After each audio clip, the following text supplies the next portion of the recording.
What's up, everybody? This is Brothers Talking Shit podcast, episode 25. That Ben Simmons, Fucking Homer, yo.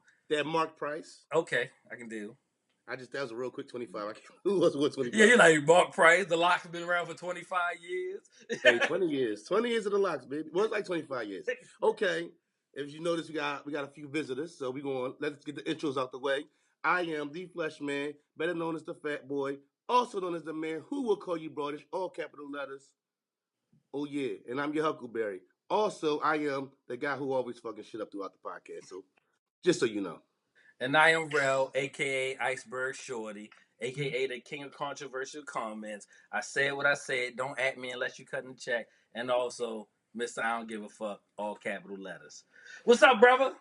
What's good with you? Hold on. We got Cousin Mike with us right now. Cousin Mike, what's up, Cousin Mike? How y'all doing? I'm Cousin Mike. They call me Cool Mike, Dr. Mike, all of the above. They're going to call me Crypto Cool soon. Yeah. Hey. Talk that shit. And coming back again, because we had to bring him back because he set shit off and took over a whole episode when he get shit accomplished. My man, Juice. Hey, what up, man? It's Juice. Also known as Boy Juke, aka the Charm Guy, but the hoes know me as the light skinned nigga that keeps me stressed out. This guy is so fucking fucked. The boy Drew, the Charm Guy. You know what What's up, fellas? How y'all feeling? Shout out to the Messenger Podcast with Juice and the real Megan P, or the boy Drew, the Charm Guy. For sure. Coming back next year. Yeah. Definitely. Speaking of 2018, fellas, what sticks out to you, man? What sticks out to y'all as far as 2018 story-wise, man? What y'all got? You know what really sticks out to me, dog? Honestly, I don't even know why this shit. Probably because of Facebook with Jacquees being the king of R&B. Like, that shit. Like, that shit like hits me like a little sticker bug. I know that sounds country as fuck, but like, the little sticker bugs that get on your shoes and shit. That's some down south shit. But no, we get them everywhere, Juice. Very familiar with everywhere, Juice. I'm with you. Okay. Yeah, that's weird to me. Can I say something? How you the king of R&B and you dissing old R&B cats, but using old R&B shit to do your shit? That sounds crazy. Yeah, he's trash, yo. It's a good question. Yeah, he's funny. I don't even know why he that way. Who y'all think? Now, I think the part of the thing was he trying to differentiate generations? It's like, so who is the current king? We know it's not him. So who do y'all think is the king? And where's the cutoff list for generation? Hey, Mike, I think I think that was like a cop out. You trying to say your generation because there ain't really nobody there. But when you get to thinking about it, I would just listen to Miguel, my bad. Mm-hmm. I take Miguel. Mm-hmm. But all my generation, because I had a young cat tell me, "Oh well, Chris Brown in his generation." Come on, man. Listen, if you putting shit out, it qualify, baby. Oh, he definitely in his generation. Yeah. Chris Brown just put out 50 tracks like last week. You know what I'm saying? Hold on, real quick. Speaking of R&B, that motherfucking The Dream shit. Oh my God, he got some shit on there. I gotta get on it. Who? He got Dream. The Dream. Okay, cool. Is it like that? He put out 38 drinks. It's a lot of little. It ain't that hard of a listen because it's not like 38 5-minute drinks or nothing. But I took like 6 off for that, added to my R&B playlist. You know what I mean? So that means something. It's some baby making music, definitely. 6 Don't go ahead and make no babies. Yeah.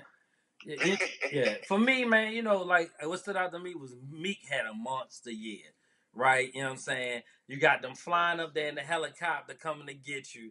You sitting with Robert Kraft, you know what I'm saying? And the billionaire from Marcy that got my back. If y'all know who that is, he talking about Hov. You know what I'm saying? Listen to your rap, get your rap facts up. And then he punctuated it with that bomb ass album. Yeah. And everybody, I'm not a Meek fan. If you know anything about me, you know I'm not a Meek fan. But that Championships, bruh, hey, it's only one album I think better than Championships, so we'll get to that. Ooh, I want to know that. I agree that. As far as Meek, for me, it felt like through all the stuff, all the accomplishments, he had to bring the music. All the stuff, it was all solid, don't get me wrong. It was all solid, but the music had to be that cherry on the top. It had to be the icing. The cake could be good, but if the icing ain't shit, it's still suspect. Yeah, for sure. The icing, and he really bought the product, definitely. And I can't argue this one. I definitely feel like beginning to end, that's one of the best albums of this year. How you feeling about that, Mike? So to your point, I've always said whenever it comes to rap beef or rap identity or whatever, whether Rick Ross is CEO or somebody is not credible in the streets, it's still about the music. So just like you said, it's always about the music. Mm-hmm. If you can get across, right, in that art form or put across some hot music, and that in and of itself is an accomplishment for me. There was no drop off. As a matter of fact, on that album, I would want to point out, for me, part of the aspect of it was him going through what he's gone through and the maturity in his music, where he got one foot touching the Lil Uzi generation, but a whole foot touching on some real life subject matter. Mm-hmm. And that many of our prime rappers never got the chance to mature through that process because they was literally, either not on top and hot like that, but killed early. Mm-hmm. Tupac never got the chance to become who he was destined to become because he died early. So I'm glad to see that in Meek through his music. Yeah. Mike trying to make another episode, boy. Real shit. I like that shit. What he said is true. I'm also very happy with his rapping ability. You know what I'm saying? His conscious level, his rapping ability to make songs. I just think he gets stars across the board. Like if that nigga was in school, he gets stars in like all these different sections. But I think that's a great point, though, Mike. This is like as millennials, now we're getting to that stage where we're seeing a different paradigm. You know what I'm saying? Guys are maturing. Even Gucci Mane, you see him talk about different things, investments and shit like that. So, yeah, that's solid, bro. Real quick, though, for me, something that sticks out also is to the point where as though maybe this is how albums are going to get made more. I think you might have said, sometimes you hear an album and it sets how people are going to go about doing albums from now on. Like Mike said, how he touched the younger generation was still able to touch our generation, and it was the perfect. Even if you don't like Kodak Black, and I've never been one to listen to Kodak Black, I could rock with the Kodak Black one. I can rock with the 21 Savage one, and I'm pretty sure the younger cats feel like they can rock with. And what was crazy to me was, like he said in the interview, I can't remember which one, but that these samples that he using, a lot of these young cats don't even know about Big What's Beef and all that. And that might even, and know what, stuff like that might even make them go back and wonder and research, okay, well, what was the Big joint like? You get what I'm saying? Mm-hmm. I hope that would be what it was. Go research, okay, well, let me find out what this other one was before that he sampled. You get what I'm saying? Yeah, kind of like we did back in the day when Biggie did Juicy, and if you ain't know about Juicy Fruit, you know what I'm saying? You ever say you rock to that? Yeah. You gotta go back to it. You know what I'm saying? To the original, man, and culture yourself, man. Like it was a huge year, man. That's one of the biggest things that stuck out for me, man. Do you think he had too many features? I didn't think it was a lot, and I mean, for it to be a lot, he had the right features on the right songs. You know what I'm saying? Like you had to have Cardi. Like you talk about, you know what I'm saying? I need that whole verse, or you know what I'm saying, the one joint he did. And for that to really have been Rick Ross' song, and that's a testament to who Rick Ross is, to give that to Meek to put on your album. Hold on. Because Meek corrected that. Meek said, no, that was my drink. That wasn't it? Oh. Yeah, he said that was my drink from the rip. But I definitely agree. Like I said, I always better. When I went to Hove's Volume 2, The Hard Knock Life for this one. And that's what it felt like.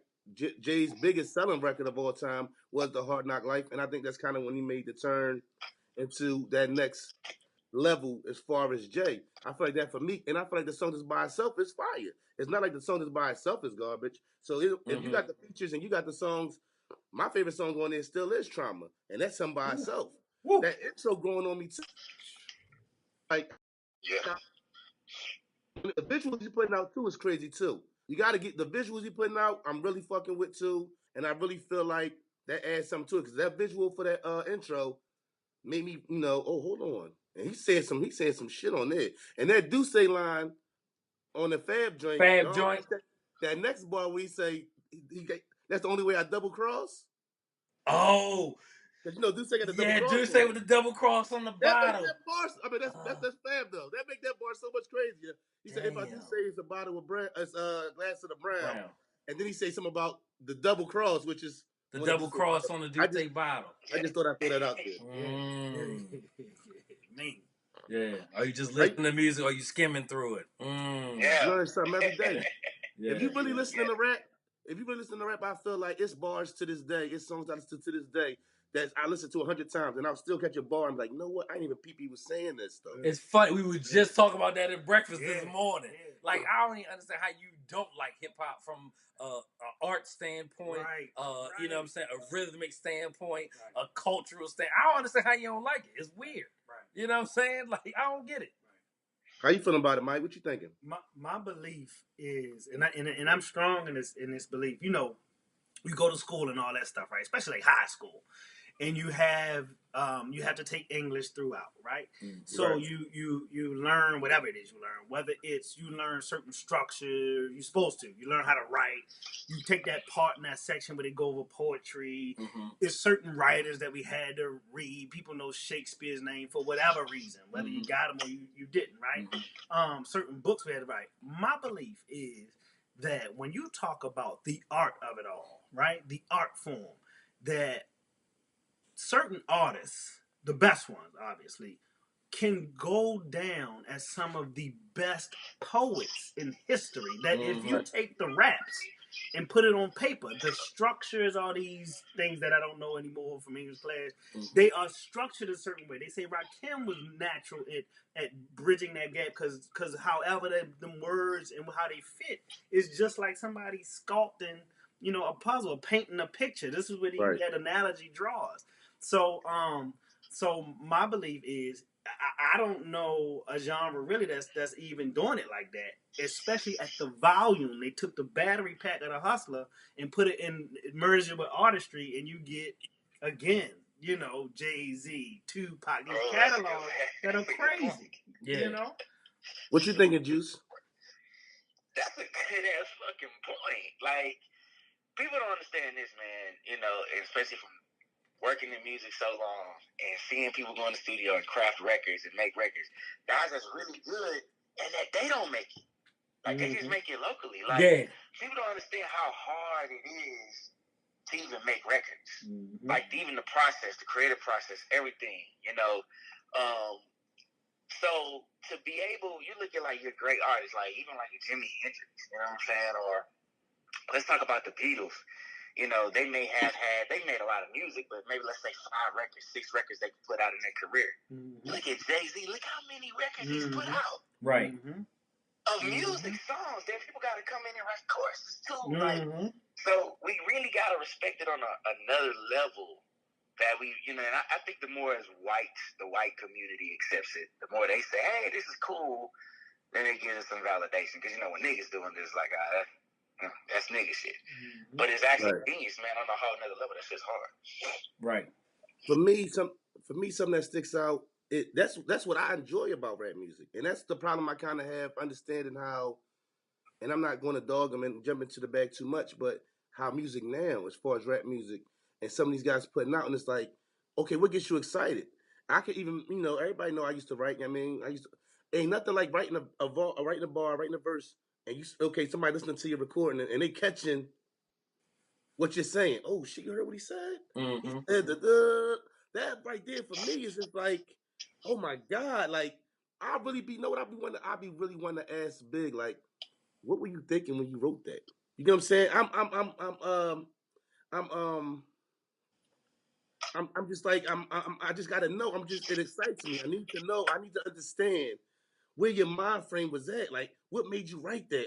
What type of time you was on? What did you mean when you said that? Because I ask guys, I'm like, yo, and that fucks me up, and that tells me a lot about you as a rapper. If I ask you, like, yo, what did you mean when you said that? Oh, you know, no, motherfucker, I need to know, like, what was your mind frame at with these bars, like, so I can understand, like, for you to say that, for you to say she looks so good, you suck on her daddy's dick. What the fuck is wrong with, like, where was your mind at? And it excites me. It's what attracts me to it. The art of it, the fact that you make me think, and I learn, like, and it takes me a while. Those are the best ones. The ones that takes me so long to either catch on, like, oh shit, That's what he meant.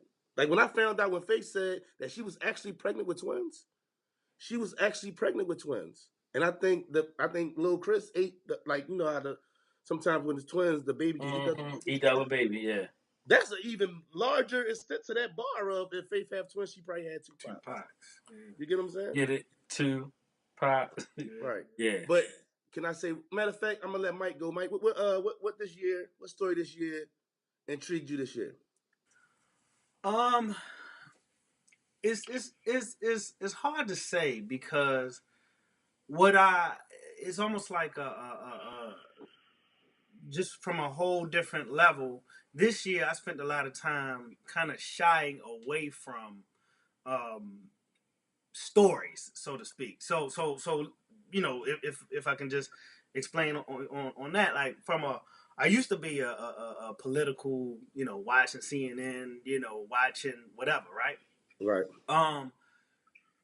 And what you come to realize is I can't consume certain stuff, or I don't like to. It feels bad, like eating bad food sometimes.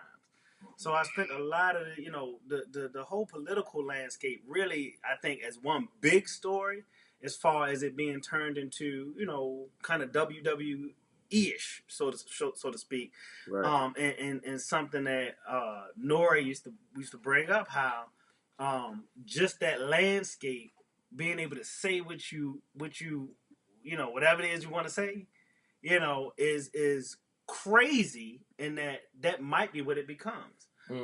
Exercising and just wilding out from a political standpoint. So that kind of stuff, when you put in that lady saying stuff like the being front center of a lynching, that's the stuff for me that sticks out.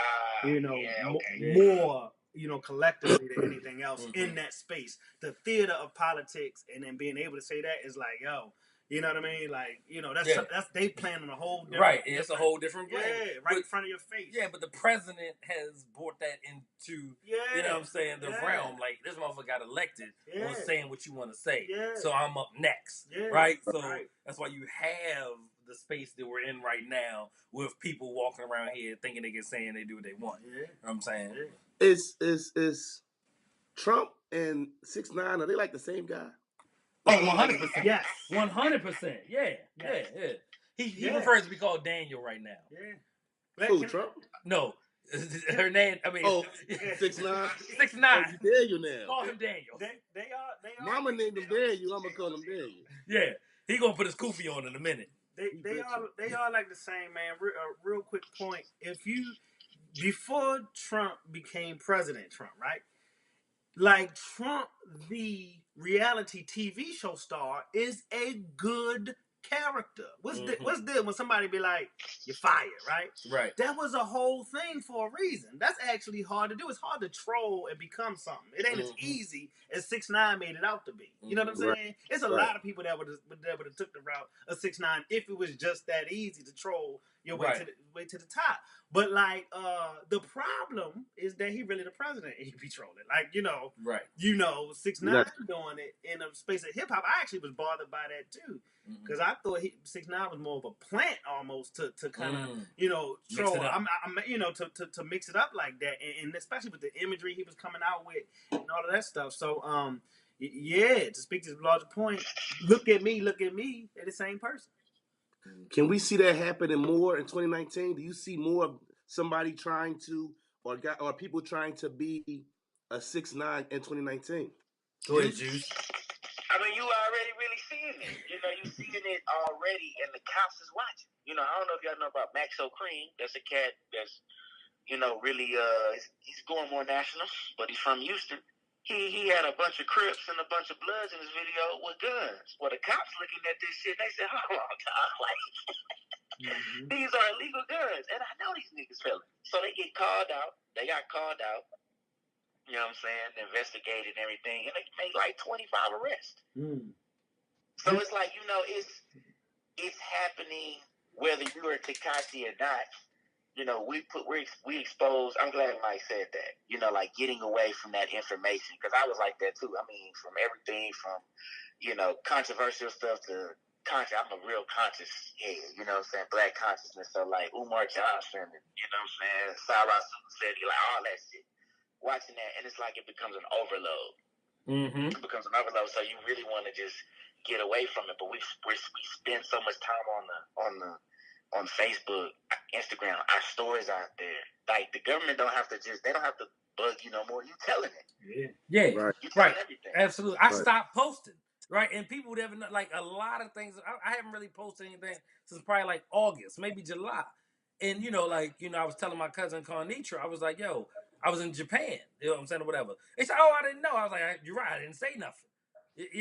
You know what I'm saying? Like, yeah, you couldn't have known. You know what I'm saying? 'Cause I didn't say nothing, or you didn't see it. You know what I'm saying, on social media, right? And people don't understand that aspect of it, right? And people don't understand. Like, I'm shying away from that because when I get ghosts, I'm gonna get ghosts, right? You know what I'm saying? The best chance you're gonna see me is sideline at a Laker game. Other than that, Saying that all year too. you know what I'm saying? That's the best chance you're gonna have to see me on TV. You know what I mean? All right.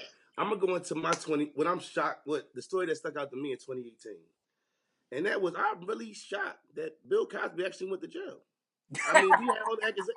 No, like I didn't think he would actually go to jail. Like through all this shit, I was like, they go chill on Bill. They really sent Bill ass to jail, dog. And that story really sticks out to me because through all that, I really felt like they was going to house arrest him. They really treated him like, you know what, we throwing you to fucking jail. Yeah. They wasn't playing. Like I was shocked that they actually went through with that and put him in jail. That shit shocked me. Yeah, Bill gonna die in jail, and I hope he realizes it.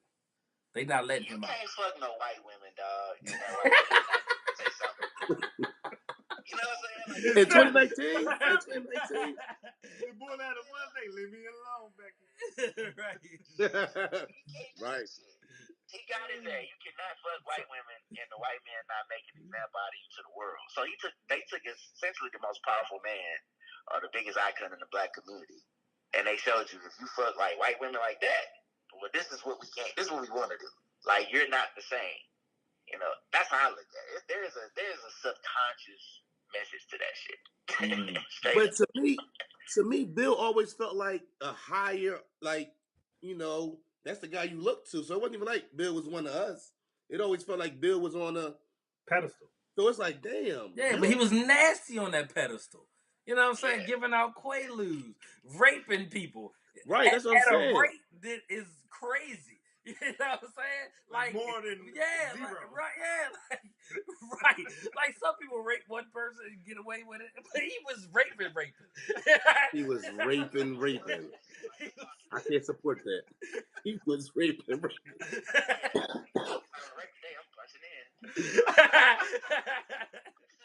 Yeah. Oh, I'm sorry. They locked Bill. Raping, yo. They locked Bill clean the fuck up, man. Yeah.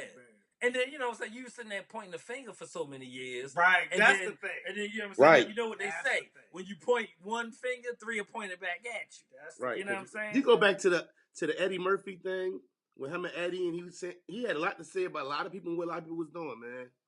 You talking about throwing stones and living in a glass house. Yeah. A serious glass house. Paper thin. You know what I'm saying? I still ain't think they're going to lock his ass up, though. Oh. I can agree with you. I mean, it is because it's unprecedented. That's why you never believed it. You never seen it before.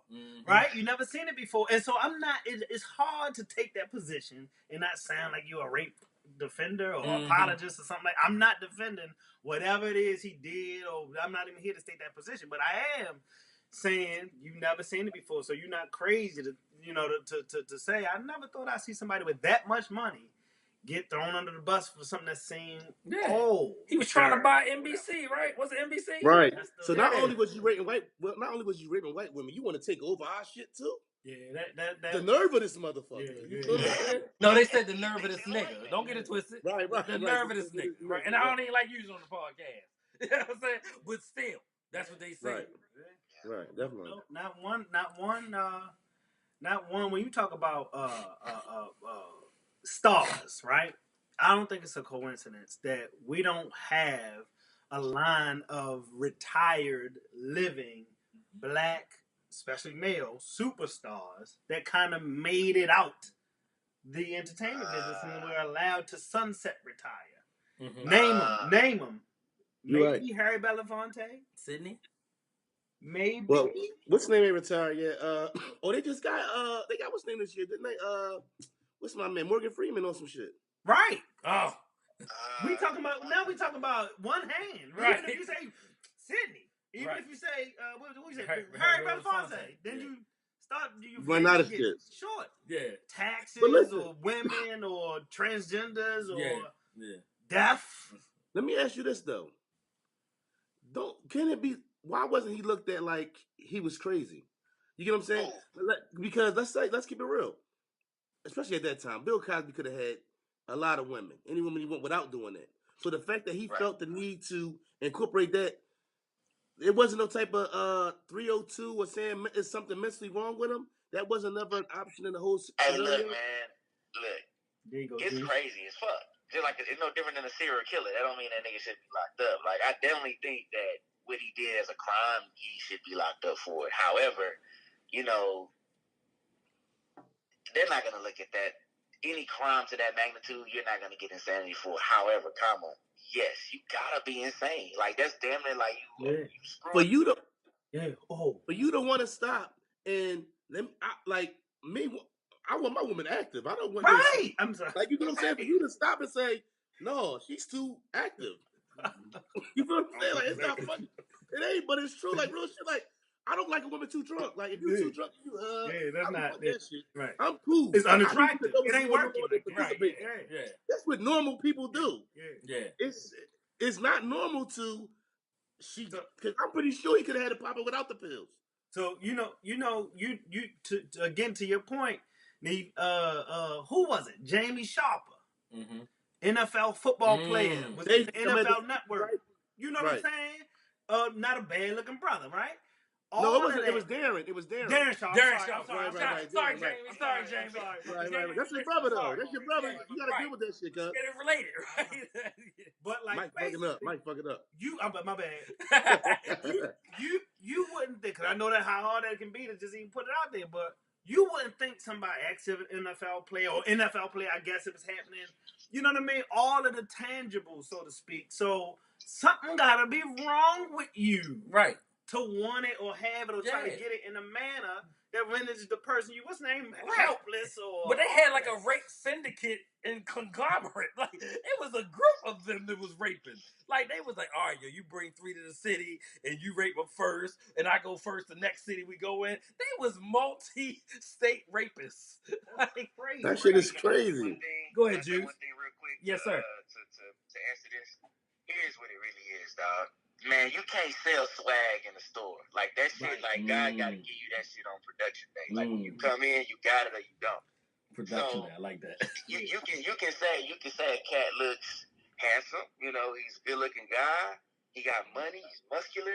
But he probably can't mac on hoes. So you know what he gonna do? He might do that. Like, Bill, you're not a fantastic-looking guy. You got money. And he probably had piss-poor swag. Right. So that was, like, the only way a woman to want to... Damn, because, women, that charisma sell a lot. But I don't even think... Go ahead, bro. That was the charm guard. Yeah, I can tell you that. No, but listen. Real talk, though. I feel that, though. But when you got that much money, you are who you are. That's sexy to women. You know what I'm saying? You can't tell me you can't tell me Hove, another guy who, come on now, he Hove. Look at him. You know what I'm saying? But you don't gotta have no game when you are who you are at that point. Bill Cosby, Bill Cosby had walked through the airport without you knowing who he is. He could have paid somebody to pretend that they was knocked out. Right. Yes. You could have paid. Listen, it's not even about you being able to mac women. You could have checked. You go buy a prostitute for it. You can buy 10 prostitutes a night if you wanted to. You get what I'm saying? Right. Listen, here go your money and it's a go. He has it's a sickness. There's something wrong with you. Yeah. It's a sickness. Yeah, he ill. It's definitely a sickness, but I'm saying more so like to the ego. Like for me, like you just said, I don't want her to be drunk. I want you to know you getting this vitamin D. Like I want that feast of our ego. So our ego, when you take care of your ego, it's cool. You know what I'm saying? Like you want that. So these guys still got ego, so they could go pay, they go do that. But you want to be like wanted. So when that shit don't happen, it's like that can send you into insanity. You know what I'm saying? So it's like, damn. And that's true. He could have paid anybody. So to take it a step further, him like they damn near dead is wild as fuck. But I also think it's a control thing. It's that ego, man, that can drive you insane. It's control. I want to control shit. And Yeah. there you go. So, But how can you control somebody that's not active? I mean, you put them. It's sociopathic. You put them in a position like it's manipulation. I manipulated you here. I'm sitting you down on the couch. You know what I'm saying? I'm setting you up. It's like a predator prey type of situation. And again, this is all sick. You know what I'm saying? I ain't finished my psychology degree, but but hope. Hey, but but Juice, a little bit. Huh? Juice, a real predator wants their what's the name live. They want their they don't want no dead food. Right? Am I wrong? Komodo dragon. Right. Not the Komodo dragon. Like a Komodo dragon hit you with some poison and attack your ass. Like you'll die. Like you'll end up on somewhere else on the island. You'll die. Then they'll come eat you. Like but a lot of the predators, like a lot of them animals, like I'm thinking about, maybe I'm tripping. Tell me if I'm wrong. A lot of them animals, that's really the number one. They want their food. They don't want it laid out for them dead already. They want to be able to kill it. Like a lions or something. Right. Yeah. Well, I mean, that's still the thrill of the hunt. You know what I'm saying? Like, right. Men, women, animals. You know what I'm saying? Especially alpha males. Yeah. I don't want no woman that's already dead. I want her to be alive, and I get her how I get her. You feel what I'm saying? Because the chase is important. You can't put that. You can't hang the belt up on the what's the name, or some shit that was already dead. Yeah, you can't put your band in the rafters. Exactly. Yeah, I'm with you. I need you 100% knowledgeable. Yeah. You know what I'm saying? Fuck that. She gotta want to keep your car validated. Like,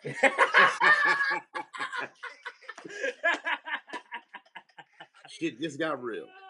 Yeah, I don't want it if it don't do that. If it don't make me act like that, I don't want it. Right. Yeah, that should be good. That was the shit of the year. Yo, did anybody Bird Box? Yes. I ain't seen it yet. I've been reading and listening. So we probably can't talk about it then. That's it. But it made me go watch A Silent Place though.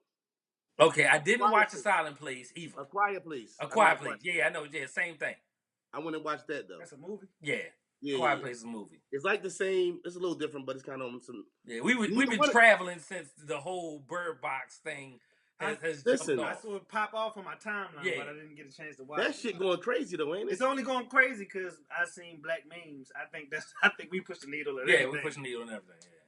Right. So the memes is happening. They got 45 million views in 7 days. Broke a record. The most streamed Netflix original ever. You know what I'm saying? Everybody saying it's Sandra Bullock best. You know what I'm saying? Acting thing ever since. Lil Rel in it, right? Is it Lil Rel? Lil Rel in it.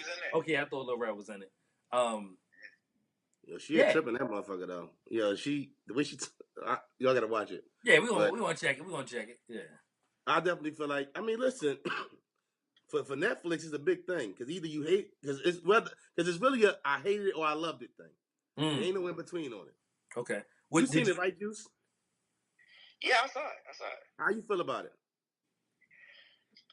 Damn. Okay, it was a good movie, but I do think it was a little overhyped. But it was a good movie. Like, but it kind of showed me how we can really sell something. Like, you can manufacture a feeling online.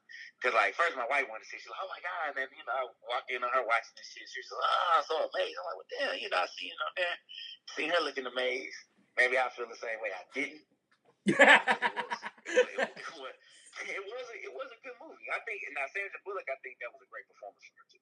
Yeah, she killed that shit. I definitely feel like that's something they could have made into like a mini series because stuff like that. I need more details about certain things. And we're not gonna do too much because y'all haven't seen it. You feel what I'm saying, Juice?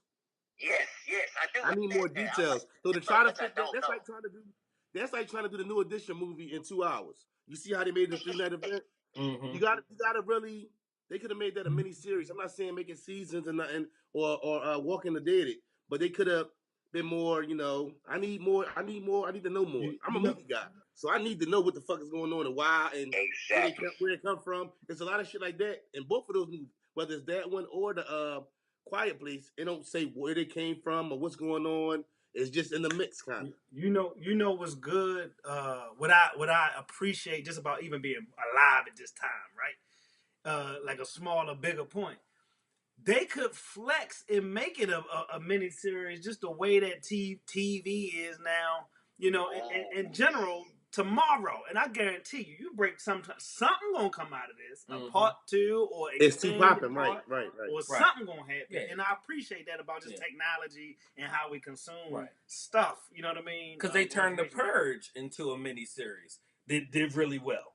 Right. You know Oh, did the miniseries do good? Yeah, the miniseries did really well. But Sandra Bullock definitely did her thing. She was sexy as shit in Demolition Man too. I just want to put that out there. You look half black in Demolition Man, though. He was thick on the low. I'm like, God damn, fucking shit.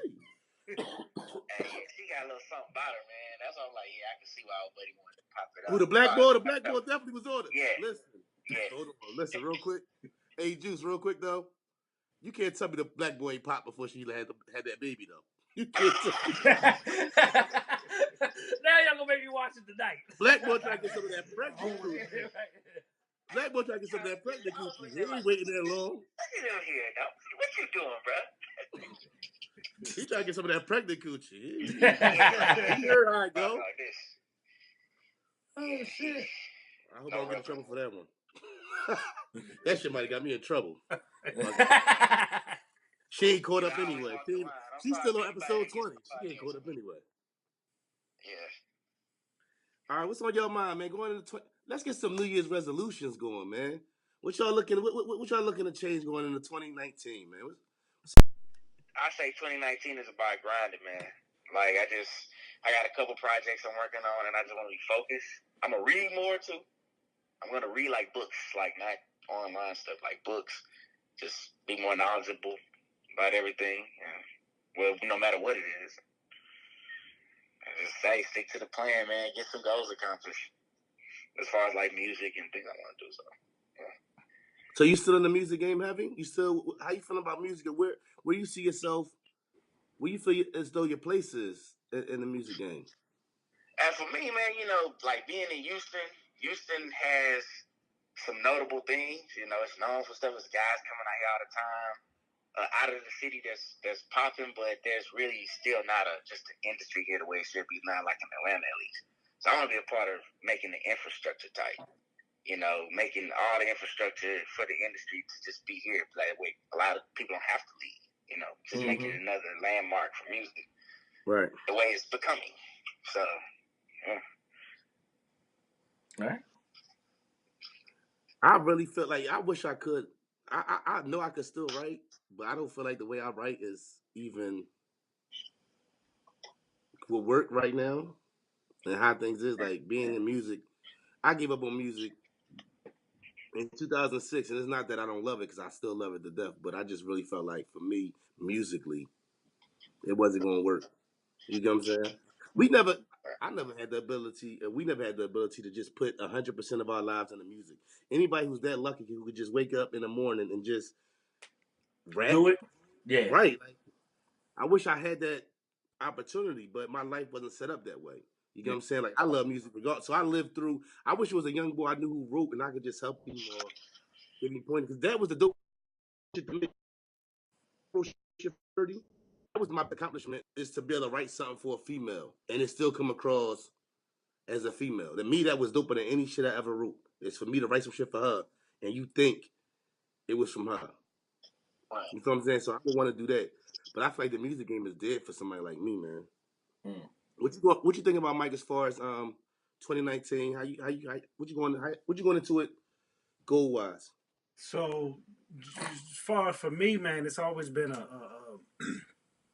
I can't even say always, because when people, I think I'm harder on myself a lot of times than people are, so to speak, right? You know, so you accomplish certain things, whether it be degrees or career-wise and things of that nature.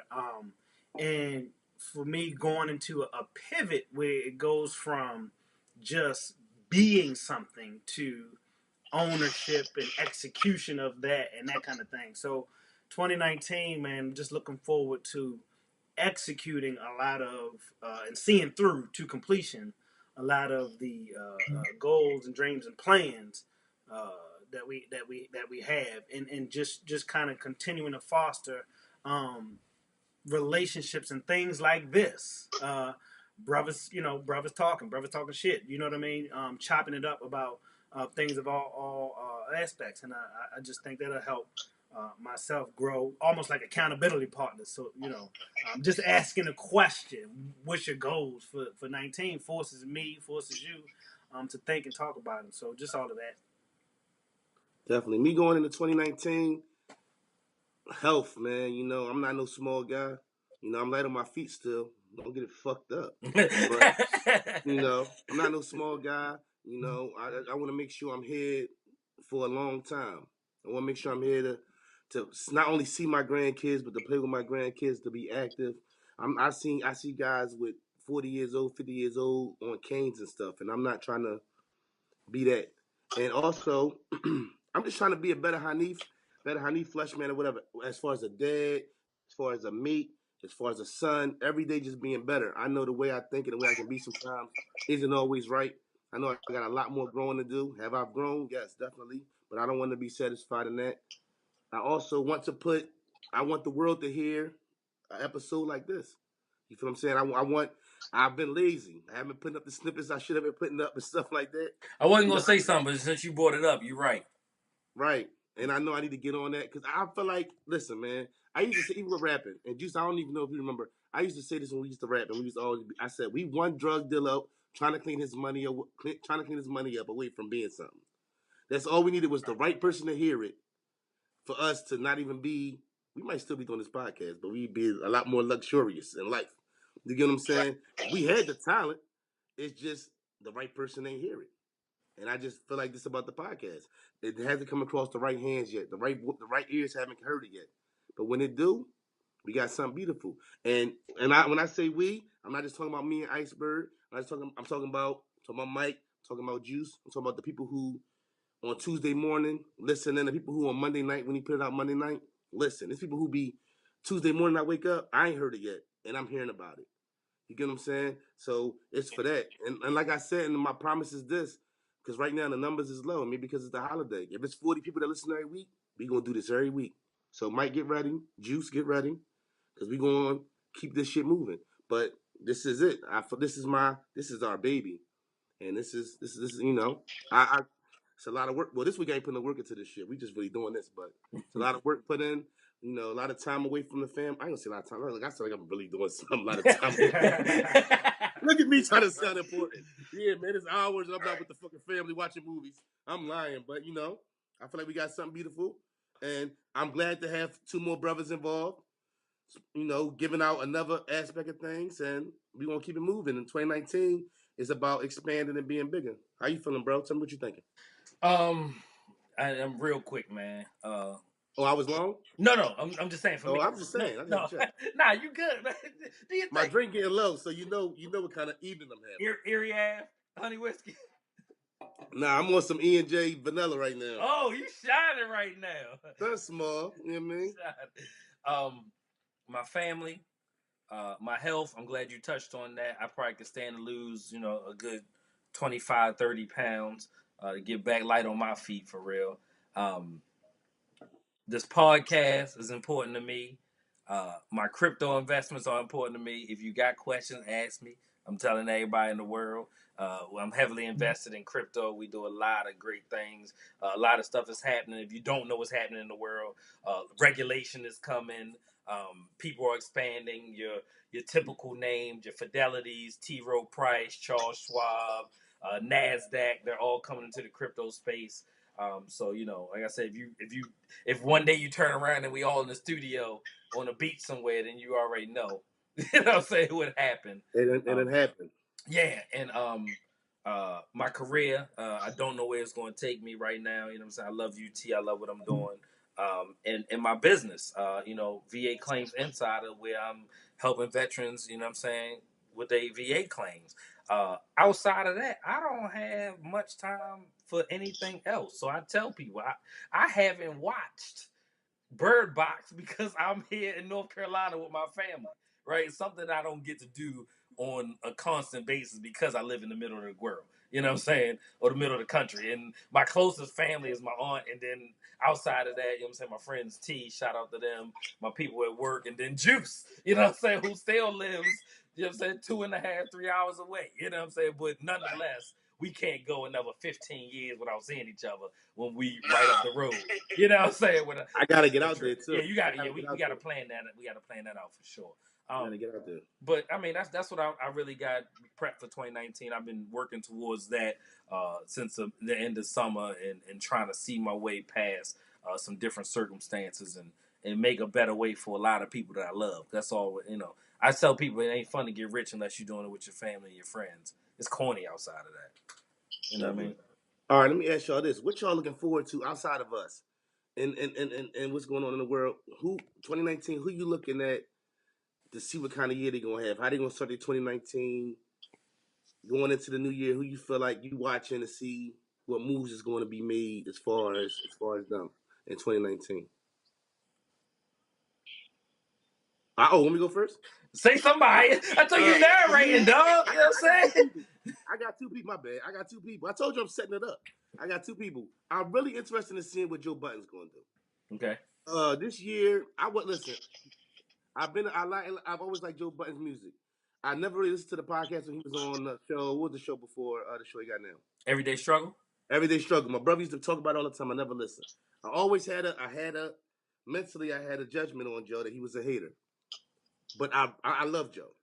Pause. I love Joe. I love what they're doing. I love Mo. I love Rory. I love that show. Period. He got a lot of things brewing.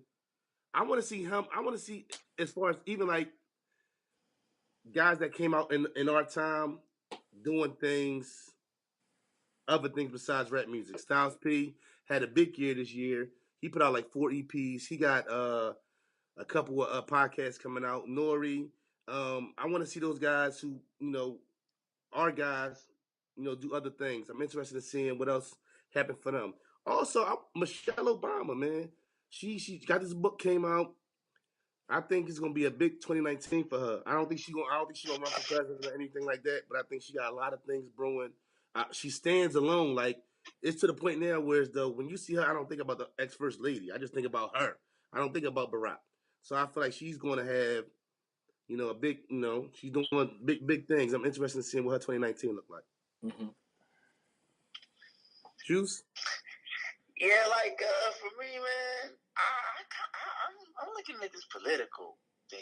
I really want to see who they finna try to craft up to be a contender on the Democratic side. They gonna have to do it quick, Juice. We talked about that on the Messenger podcast. I was like, who's running? Yeah, they gotta figure something out, bro, because they don't, and it's pretty much gonna be a landslide the other way. So I think out of anything, man, I'm really just kind of looking at what that's gonna be like. Hold on, you saying the landslide like what, like Trump again? Man, I think, look, dog, you come with the wrong person on the Democratic side. Facts. Yeah. If you come with the wrong individual, hey, dog, it's over. Facts. Yeah. Do all this shit. Ain't the Republicans tired of this motherfucker? Not really. Nah. Not like it seems. Right. No. I see. Hold on, listen. I'm not a political guy at all, right? Like for real, I don't watch the news. I swear, I watch more ESPN, NBA TV than I watch the news. It's a landslide. From positions, it's like I never recall seeing this much in the history of a fucking president. Everybody's stepping down out of every fucking position. Am I tripping? It's been that way before. You talking about the chief of staff, the you know what I'm saying, the defense and I mean all it's a lot, motherfuckers. Secretary of State. Yeah, it's a lot. It's a lot. That motherfucker might go back in. Yeah. Yeah. With all that said. Yes. Yeah, with all that said. Yeah. I believe too. They come with the wrong. I think you say with crafted. You know what I mean? Going to have to craft something. Mm-hmm. That's a fact when you talking about if you don't put an opponent up against him in that system, whether he wants to or not, Trump continue, so to speak. They ain't got a shot. And I just that's what I mean about the theater of politics, right? For me, it's like I don't think none of it matters like it's supposed to. The same way Bill Clinton's situation with Lewinsky didn't really matter, you know, other than kind of surface and forefront stuff. He was, so I just find it hard to believe. I don't know. Maybe I'm wrong, but I find it hard to believe that they're gonna swing. They being the people that would ultimately kind of decide who the president would be, swing so far the other way just to elect a Democrat. I don't think that's gonna happen. I don't think that's necessarily gonna happen. People are empowered. People are emboldened. These other kind of folks. And you put, like you say, you craft the wrong individual, or don't put a strong enough person, or one slip up, and all of they're not going to be able to run the same campaign dirty style the way Trump did and get away with it. And if you ain't strong in that, it ain't going to happen. Landslide. Right. So who do y'all see possibly? I don't know. I mean, you got to think about it. 13 years ago, we was talking about the junior senator from Chicago, right? And then his name was being thrown out there. But like I was talking, it's 18 months from the primary, and we have no clue. You know what I'm saying? What's coming? Is Bernie? Is Hillary going to run again? Is Booker going to do it? You know what I'm saying? Is Beto going to take his shot? Like, yeah, right. I just don't know, and it's too much. So it seems like they all need to get together and say, yo, who's it going to fucking be? Right? And support them. Right? Because now we got to start running this and getting your name out there. People have to be familiar with who you are, what you stand for. Can we get a yes, we can slogan? You know what I'm saying? Like, all of that stuff has to happen 6 months ago. And it hasn't. So okay, Trump till 2024 is what you're telling me. Yeah. And I'm not really opposed to that on a personal level. Me. I mean, what Hov say? My family in the war business, so I mean, buck it though, like fuck it though. Yeah, I still gotta do what I gotta do regardless. Yeah, I'm gonna go shallow for my 2019, bro. I want to see what Kanye and Drake gonna do. I need some bars. I need some beef. I need some tracks because in hip hop they two of the biggest superstars. So, but Drake is winning as far as Kanye. Yes, but Kanye's still a polarizing figure. He's still a polarizing figure. And he talking about. I just found out this morning that Kim, that Drake followed Kim back in September. Why somebody have a problem with following my wife on Instagram? Yo, tell me this. What did he said that, yo? He for real. What gift did he buy for $14 million? A condo or something down in Miami. I know. Yeah. Huh? I knew something was up when his hair went blind, man. Grown men shouldn't color their hair. There's certain things grown men shouldn't do. Grown men should wear wife beaters. Grown men should not color their hair. Grown men should not rock a mohawk. Grown men should not say K. It's certain shit. It's certain universal grown man shit. Look, straight face. He ain't frozen. I wish you could see it, Juice. I'm dead fucking serious, cuz. What the fuck is going on, man? It's an attack on masculinity, dog. Yeah. It's an attack on manhood because a lot of this shit, and it's really just coming from. Oh man, I'm sorry. On the messenger, I get a little run. Go ahead, Juice. You be you. I don't want you to be nobody else in my brother. Exactly. No holds barred. It's a lack of dick. What it really is women who ain't getting dick, white women who ain't getting dick, and who mad, and so they get on and make these, fucking statements about toxic masculinity, and you can't, don't shame him for that. Don't shame him for this. He can wear them tight ass pants. He can wear that girl purse. He can bleach his hair. That's because they're not getting piped by no alpha male. They want to be in control. And it's like, dude, you just see that. Like, I do see a lot of shit. Like, and it's nothing against the gays, man. I'm not anti-gay. Look, do what you want to do. It's just, but what about manhood? Like, what about? And I'm not saying that you can't be gay and not be a man, but as far as like straight men, like certain things that we do. If we say, okay, no, I'm against that. Oh, you're homophobe. Like, what? Because I don't want to fuck with a tranny. But, Juice, is it father's fault? Is it our father's fault? I ain't gonna say our fathers. Like, let's say my old heads, because it's like I don't think it's my age. It's like a couple. Whose fault is it that these men are raised this way? No, as Real would say, it's a lot to unpack. Right. So it's layers to it. I think that's a part of it, but I think it's also some conditioning in there too.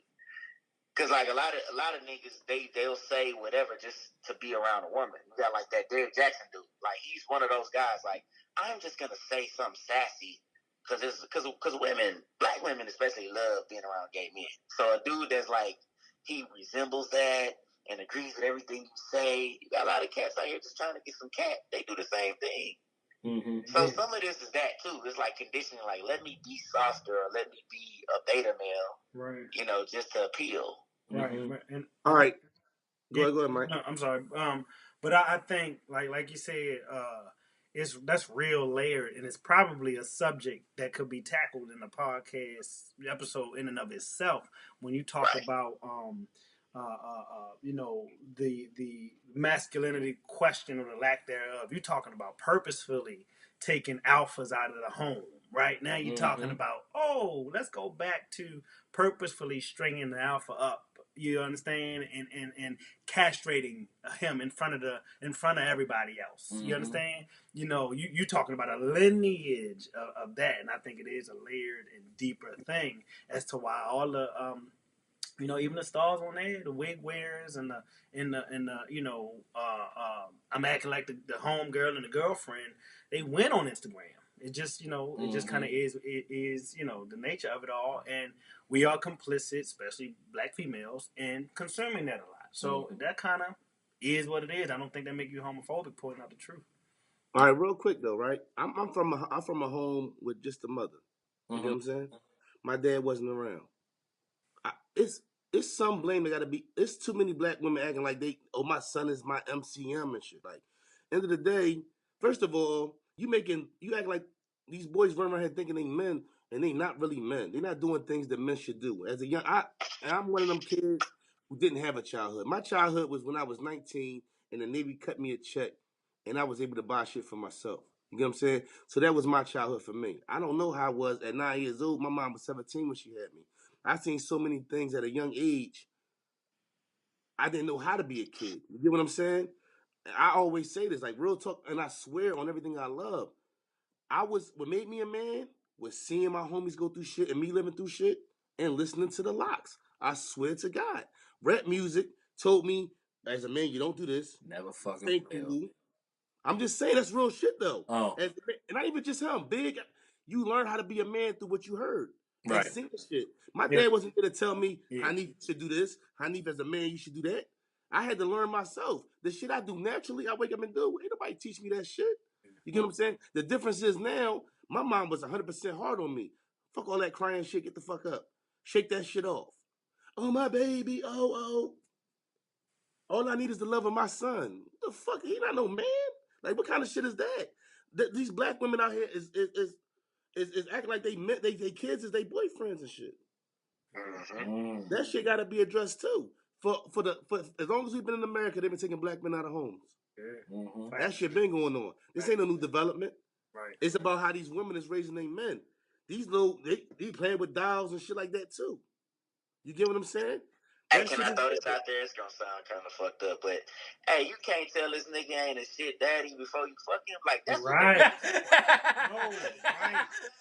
You gotta. You don't see. You don't want to see it, Juice. They don't want to see it. Juice, you're right. You're right, and you don't.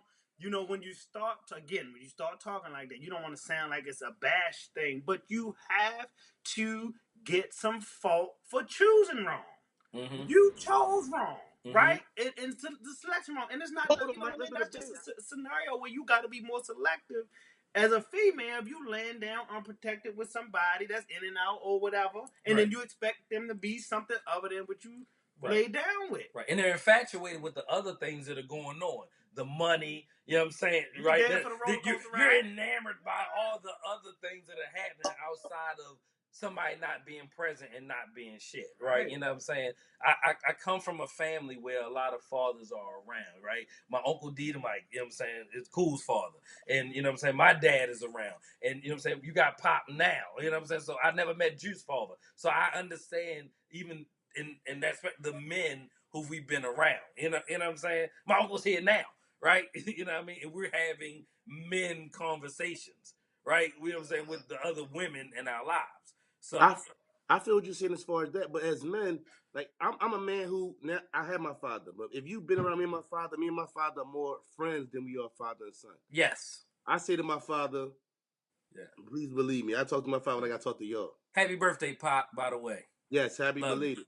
But Yeah. the twist is, if you come from the problem with black men is, let's go back to black men and let's not do what we're supposed to do. If you know what it's like not to have your dad around, I know what it's like to not have my dad around. I have issues to the point where as though if I'm supposed to bust some, let's say all four of us going out. Yo, we going out at 7. 8 o'clock come and ain't nobody show up to get me yet.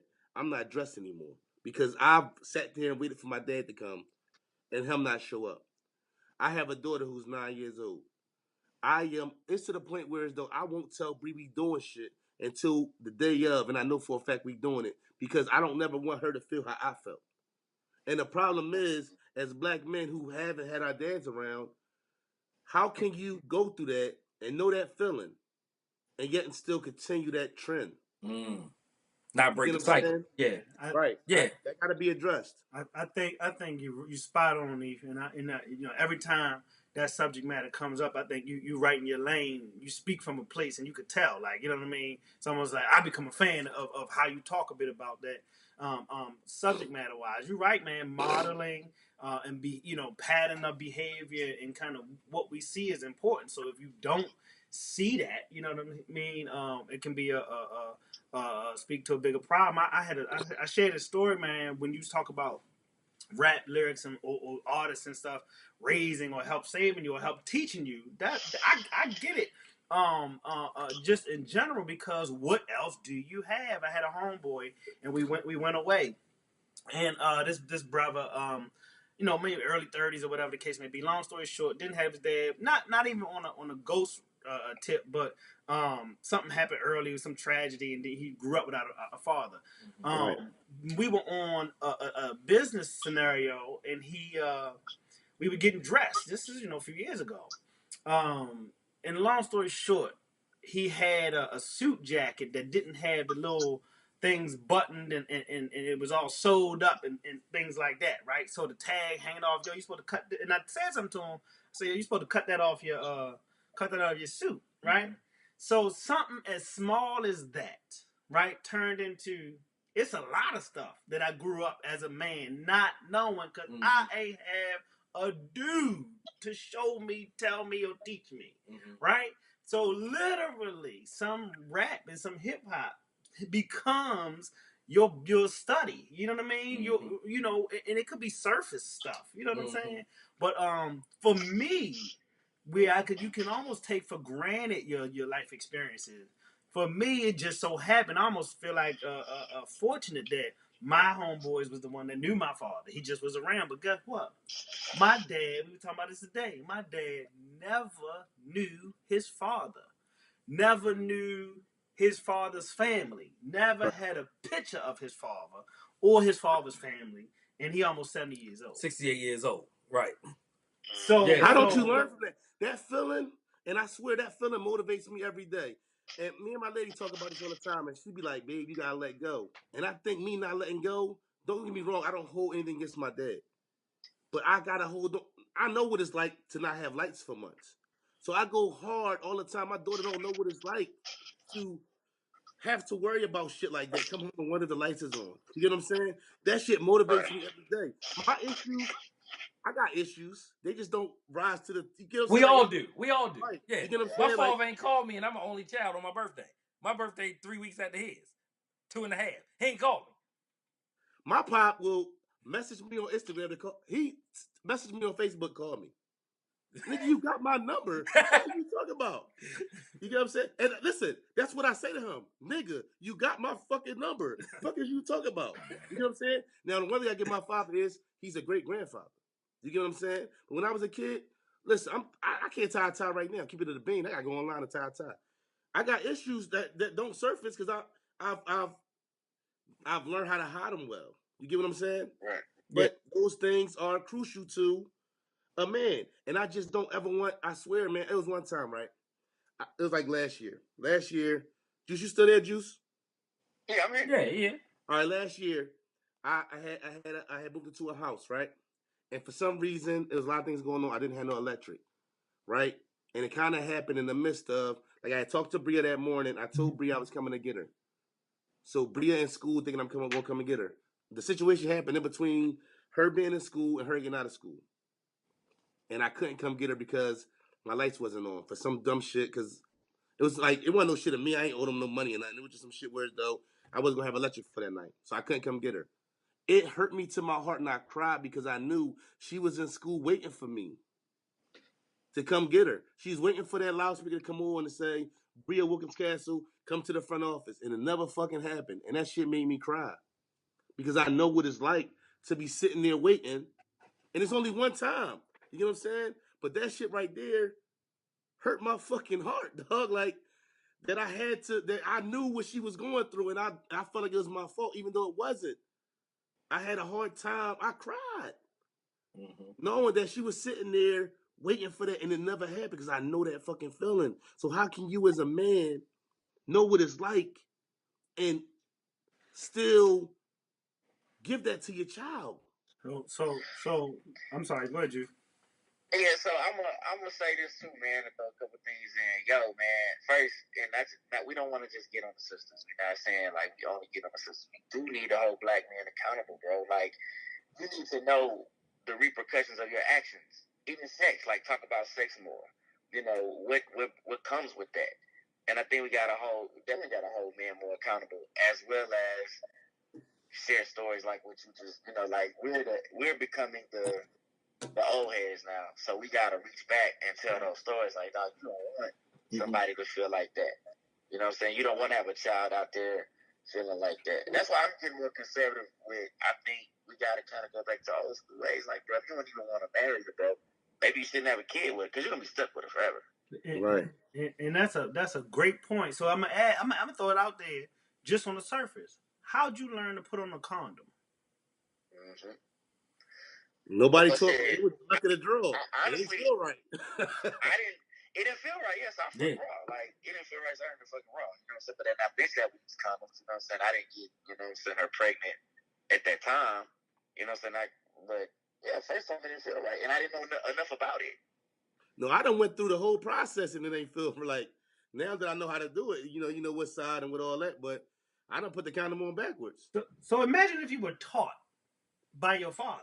Mm-hmm. Little stuff like that, and it was somebody, I forget where we was, but like being 30 and didn't know you supposed to. Oh no, it was somebody famous said it. Didn't know you supposed to pinch the tip of the condom to put it on, and then we putting condoms on, and So I'm saying that surface easy, seemingly, like it just happens by happenstance, can be talked about and passed on. Like you like young OG, we really some on the young OG side of the game. You know what I mean? And even just having a conversation like that, it's things that can be taken for granted. So the conversation can be, maybe you don't even want to have a baby by this young. We should be more discerning, even as men, and who we land up with and getting pregnant as well. Then we want to put it on her like she crazy and have her trauma. You know what I'm saying? Right. You know what I mean? It really goes both ways. Yeah, that's true. Yeah. Definitely. I don't have nothing to add. I'm good. You good to go? How y'all feeling about the NFL playoffs? Switch it up. Oh shit, man. Look, man. I just want to say this. DeAndre Hopkins is the best receiver in the NFL. I don't care what nobody say. You know that motherfucker ain't dropped a pass all year, Juice? Oh, word? Yeah, none. Yeah, like none. Yeah, I don't think he has. None. Yeah, like he's done. He's masterful, man. Yeah. He's masterful in his control. Hey, Juice, I picked y'all for the Super Bowl too, Juice. He did pick Houston for the Super Bowl. It was Houston and the Saints, right? Hey, no, man, Houston and the Vikings. I agree with that. I think it's gonna be the Texans and the Saints. And I'm gonna tell you right now too, Deshaun Watson. Yo, like dog, I ain't even mad at the Philly loss. I just knew that they trying to get in the playoffs. They were trying. So, they gonna go hard. It's still why we wanna act like folks? Why we wanna act like he wasn't an MVP? That wasn't his fault. Hey, Juice, that was a hell of a drive. It was. But like fans in Houston be like, oh man, the Eagles, like, bro, y'all acting like y'all don't see Super Bowl MVP down there. Like, he's done it before. You know what I'm saying? You got pros down there. Like, y'all don't watch football. Y'all just be talking. Hold on, bro. Real quick. I got to address Philly real quick. Fucking Nick Foles is not the fucking savior, man. Carson Wentz was a fucking a league MVP before he got hurt. Right. He's still hurt. He's not 100%. Philly walking around here talking about Nick Foles. Oh, no, Y'all let no, Carson no. Wentz go if you want, and let him hit free agency. Somebody gonna pick up a big time quarterback. Yeah, but you know what they're saying? They're saying Carson Wentz has more talent than Nick Foles, but Nick Foles is more coachable. So I take coachability over talent any day. I don't think Are he's you not. I don't gonna? think it's that. I think it's That's what he's they're still saying. hurt. We're talking about He's not coaches. healthy. He's not all the way healthy yet. We're talking about coaches saying this, bro. We're talking about coaches talking about his character. Yeah, you can have more talent, but are you more coachable? They saying Aaron Rodgers ain't coachable. Fine. I don't think he coachable. Yeah, he's a great quarterback, but I think you're gonna. You talking Aaron Rodgers, Juice? Yes, as a quarterback, this nigga is a monster.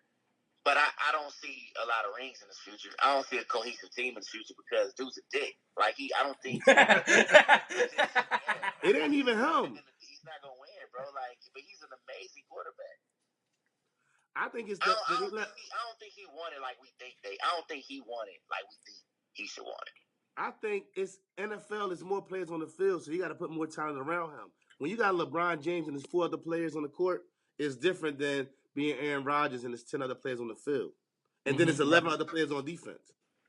All right, but see, look, you're a football guy, so I already know. You're going to know. But, like, let's look at Tom Brady and a lot of them teams he had, bro. Like, most people can name a couple people on the squad. Like, they can name a couple people. You know, you can name them. People that's really watching, but, like, most can't name the talent around him. And that's just they got a system. They got that system. I think they got a system. Just want it. But this is another thing. You understand, bro. Guess what? His money is the little money. His wife's money longer than his. Tom Brady take a pay cut all the time. So when you take a pay cut, it allows the team to put more talent around you. Aaron Rodgers get all the money and then feel away when the talent ain't around you. It's definitely going to be messed up for a long time. Like, yo, Aaron Rodgers, listen, Tom Brady money is the little money. His wife's money longer than his. Yeah. He ain't getting $27 million a year like he wasn't just a 40-year-old MVP. Tom Brady was the MVP 12 months ago. You know what I'm saying? Right. And it's definitely the system, though. But I feel like Aaron Rodgers and Green Bay, they letting a lot of guys go. They haven't been drafting right. So Aaron Rodgers is not going. They fired the coach in the middle of the season. I want to say this, though. Comeback of the year, Deshaun Watson. I think he definitely is, like, a great quarterback, bro. Like, we finally got a quarterback. You crazy if you don't think they're going to get that white boy comeback player of the year. Who? Goddamn old boy in Indy. Oh, yeah. Andrew Luck. You're right. I believe you. Juice, I believe you. And I wholeheartedly believe that. But Luck balling. But yeah, he I ain't gonna lie though. If we're gonna talk football, not personal shit, that nigga putting up. You can't name nobody around him.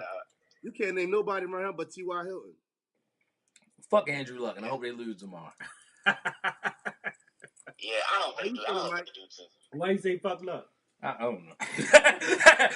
I don't know. He say fuck anybody named Baltimore. I'm a homer. I'm a self-admitted homer. Here we go. Ain't nothing wrong with that. I think much love to Cap. I think Cap's watched an NFL game since all this gone down in the last couple of years. That's my belief. People out here, you know what I mean? Some people ain't watching still. Mm-hmm. Some people are. And I joked. I like, man, Kaepernick done watched the player too. You know what I mean? Yeah. I only say that to say, they aren't they having some decent ratings, some good ratings this year? Yeah, it's okay. You know, NFL wise, and I think it's kind of gotten more exciting for people that are into it as you kind of getting, you know what I mean, for later in the season, which is only good for the league. So, fairly exciting football, I think, gonna be coming up. I got something to say real quick. I'm not stopping watching NFL. I'm not stopping listening to R. Kelly. Like, I don't give a fuck. I'm not stopping that shit. And now if R. Kelly about some new shit, I don't want to hear it. But I'll be damned if I stop listening to Fiddle on Your Booty because there's shit he had going on. Like, I'm still listening to that shit. I don't give a fuck what they talk about. I'm watching NFL. I don't want Cap on my team anyway. I'm sorry. I won't want Cap to be my quarterback at all. I'm still watching NFL. I'm still listening to R. Kelly. Y'all motherfuckers still listen to Michael Jackson. I don't want to hear that shit.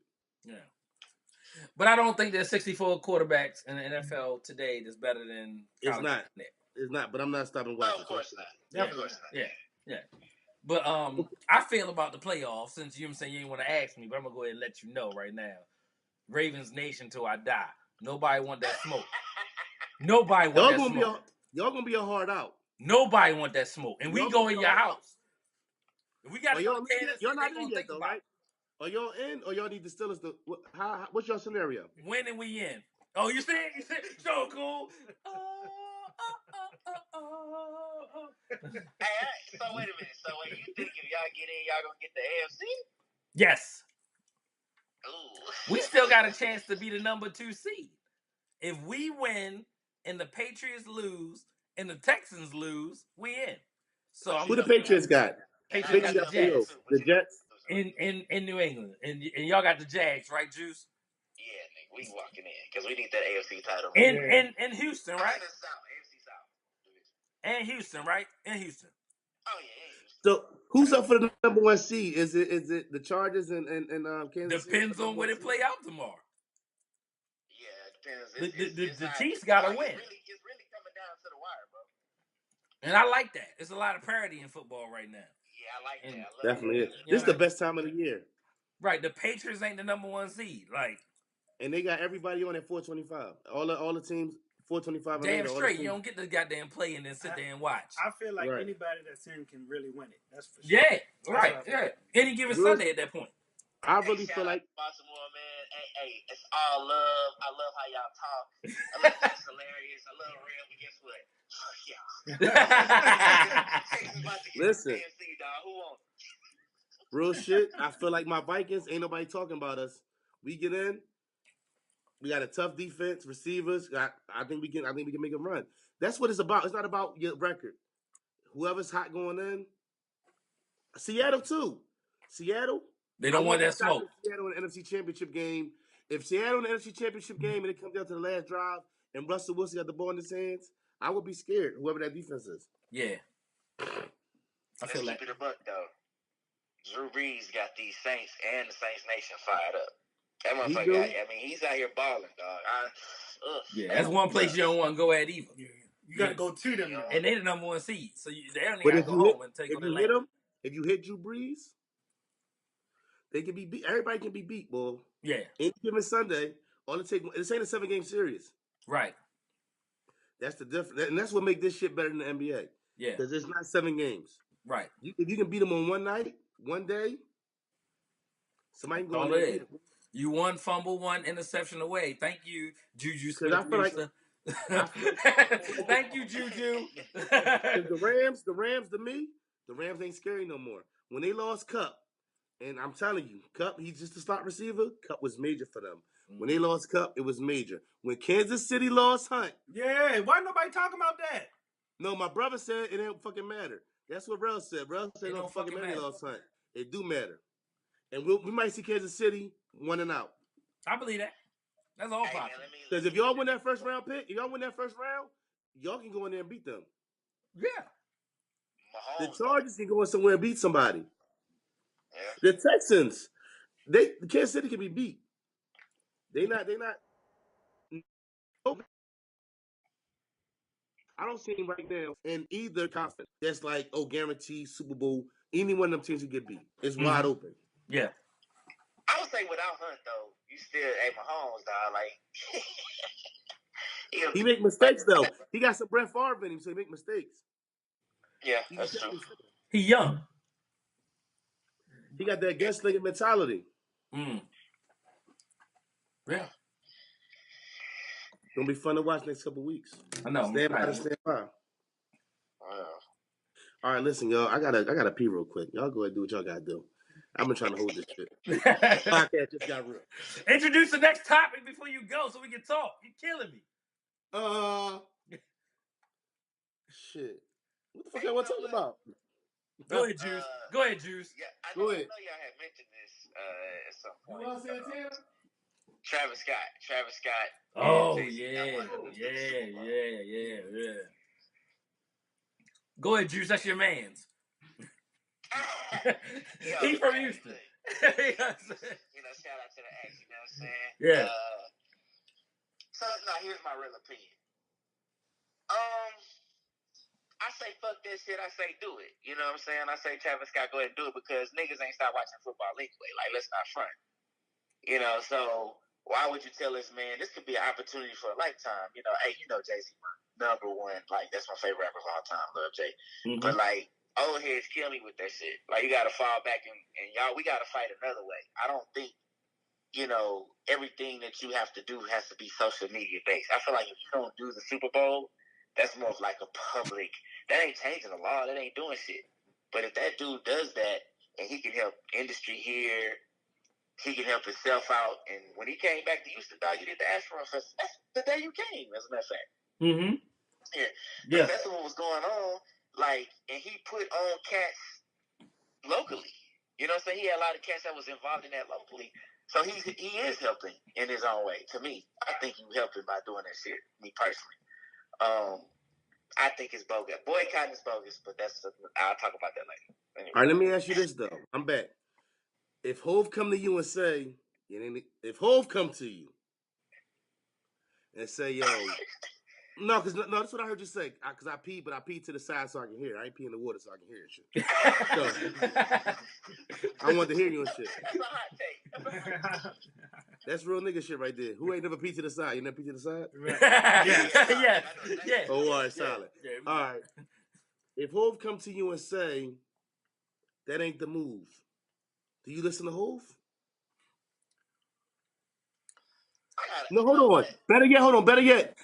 Okay, I want to ask that, but I want to ask this. If he does do it, does he get the Chrisette Michelle treatment when she did the shit? Nah, okay, let's go. First off, that's Chrisette Michelle. No knock on her. I mean, she made great music, but she's not like, you know, she's a B-line singer at best. This dude, Travis Scott, is a superstar, so it's gonna be different. But that's a tough one. I can't just flat out say, oh, that's tough because it's whole. This is an industry thing, like, because you might get blackballed in other ways. You know what I'm saying? But I feel like me and him would have to have a real conversation about it at the end of the day. Because that's whole, but you put your pants on like I put my pants on. I got a daddy already. You know what I'm saying? Like, you ain't finna gonna tell me shit. Me. You know what I'm saying? So we can talk about it and see where you coming from.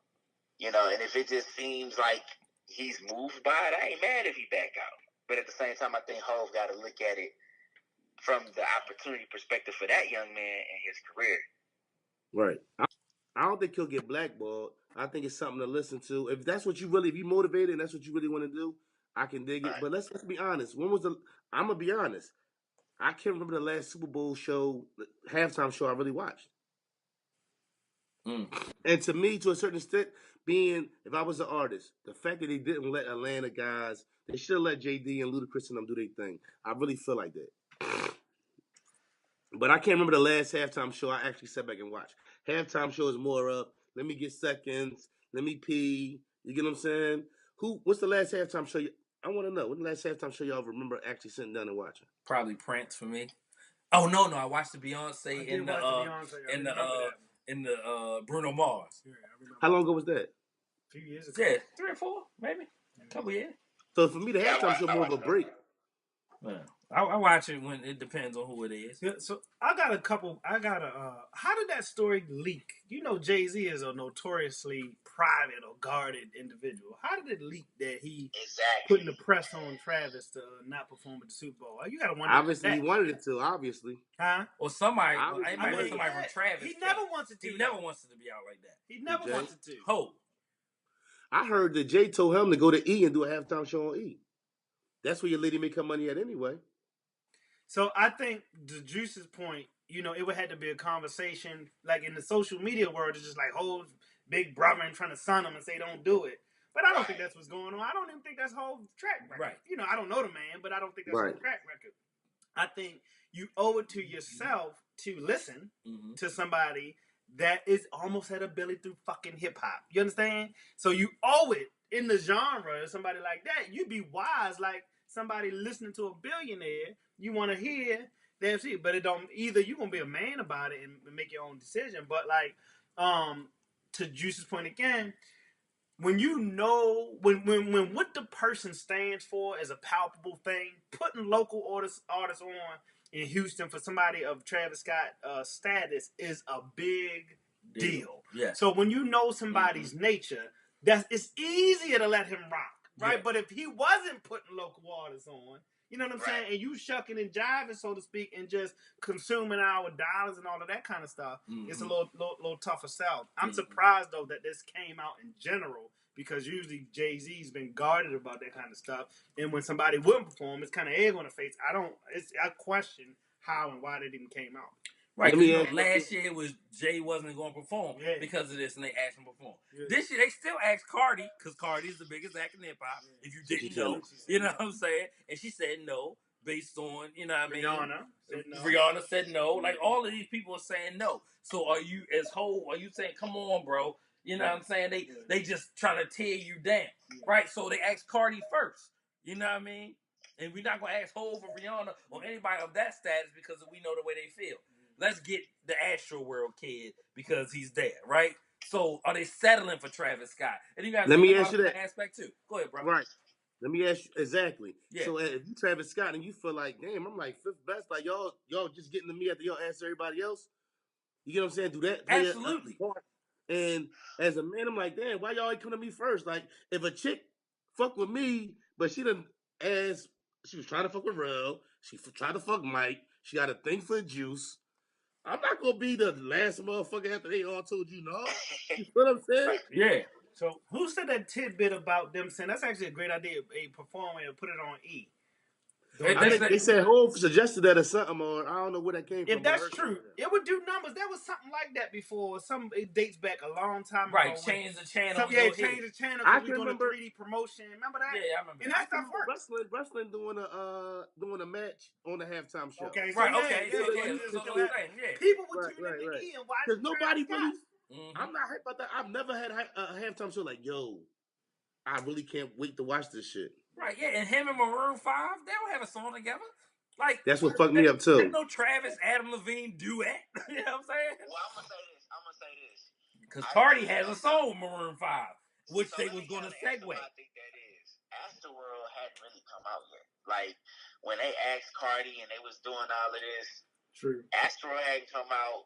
A lot of the hype behind Travis hadn't been out yet. So he started doing that little run. You know what I'm saying? His little inflated face, like the Astroworld mouth. When you go to Astroworld, how we used to do back then. He started putting that in stores. He was on some Nipsey Hussle type promotion. Right. So you gotta look like now when they come to him, he really ain't second fiddle. He's kind of like he's a big deal. Number one album. No, I agree. But here's the twist. What song does he do at the Super Bowl, Juice? And now I ain't gonna lie. Juice, say it, Juice. No, he don't do Sicko Mode. Right. Do you do Sicko Mode without Drake? I think Drake probably will fall through for that.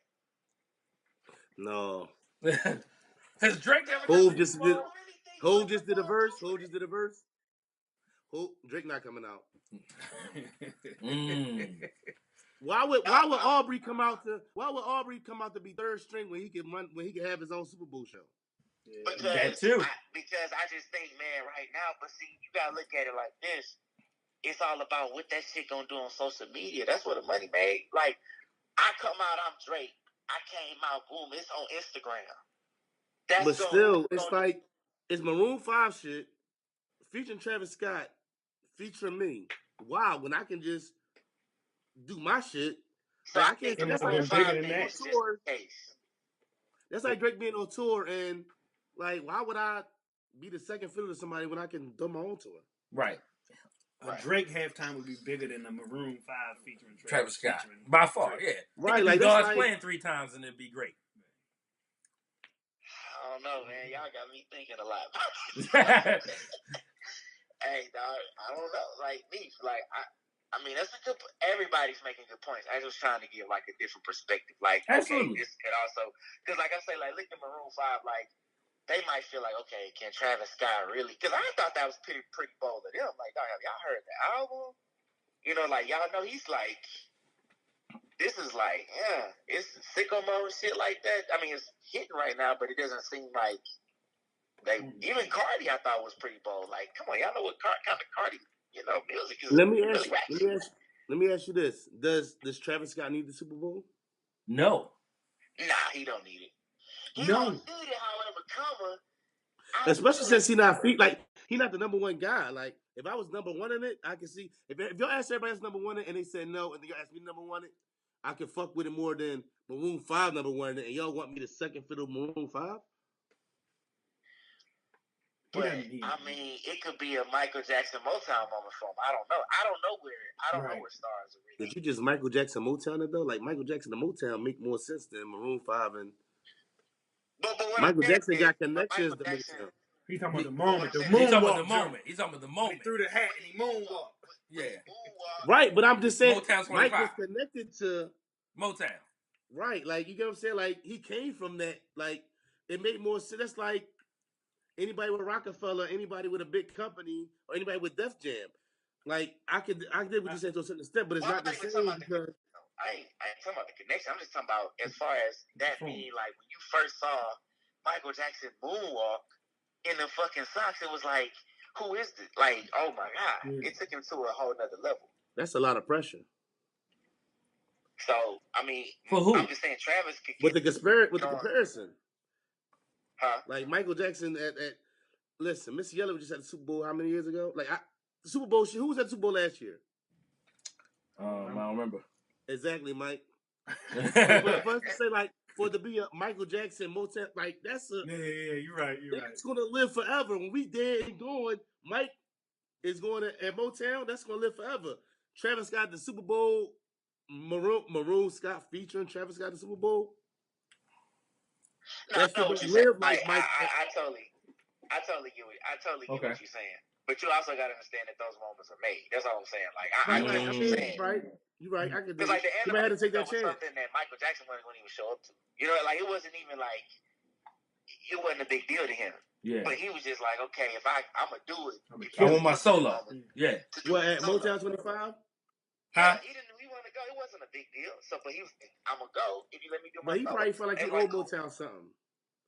Because of all the stuff back in the day. There was a connection. No, he was on Motown. He was still on.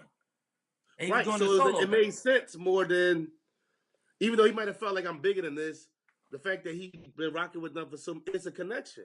You get what I'm saying?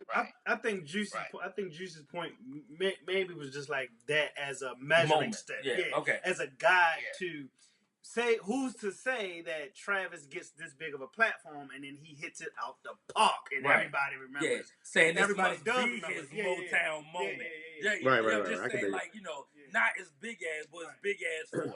For him. It took him to another level. I feel y'all seen that Travis Scott Super Bowl? Could happen in theory, I guess. But I don't see it being big. I don't see it. Without Sicko Mode plus Drake. I don't. Astroworld was a phenomenal album, right? Right.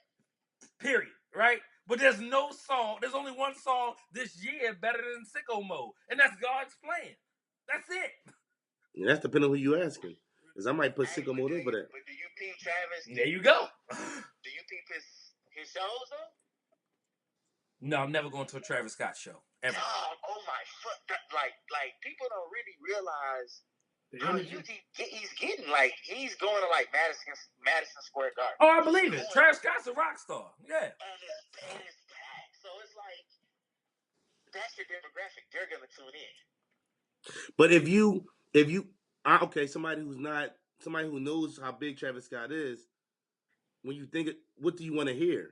I want to hear Sicko Mode. How many songs is he going to do, and what's he going to do other than going back to his catalog and doing what's the other shit? Like his biggest hit shit from the last album. You know what I'm saying? I get goosebumps. You know what I'm saying? No. What's the shit he had? It seemed like he was singing. The shit he had last album.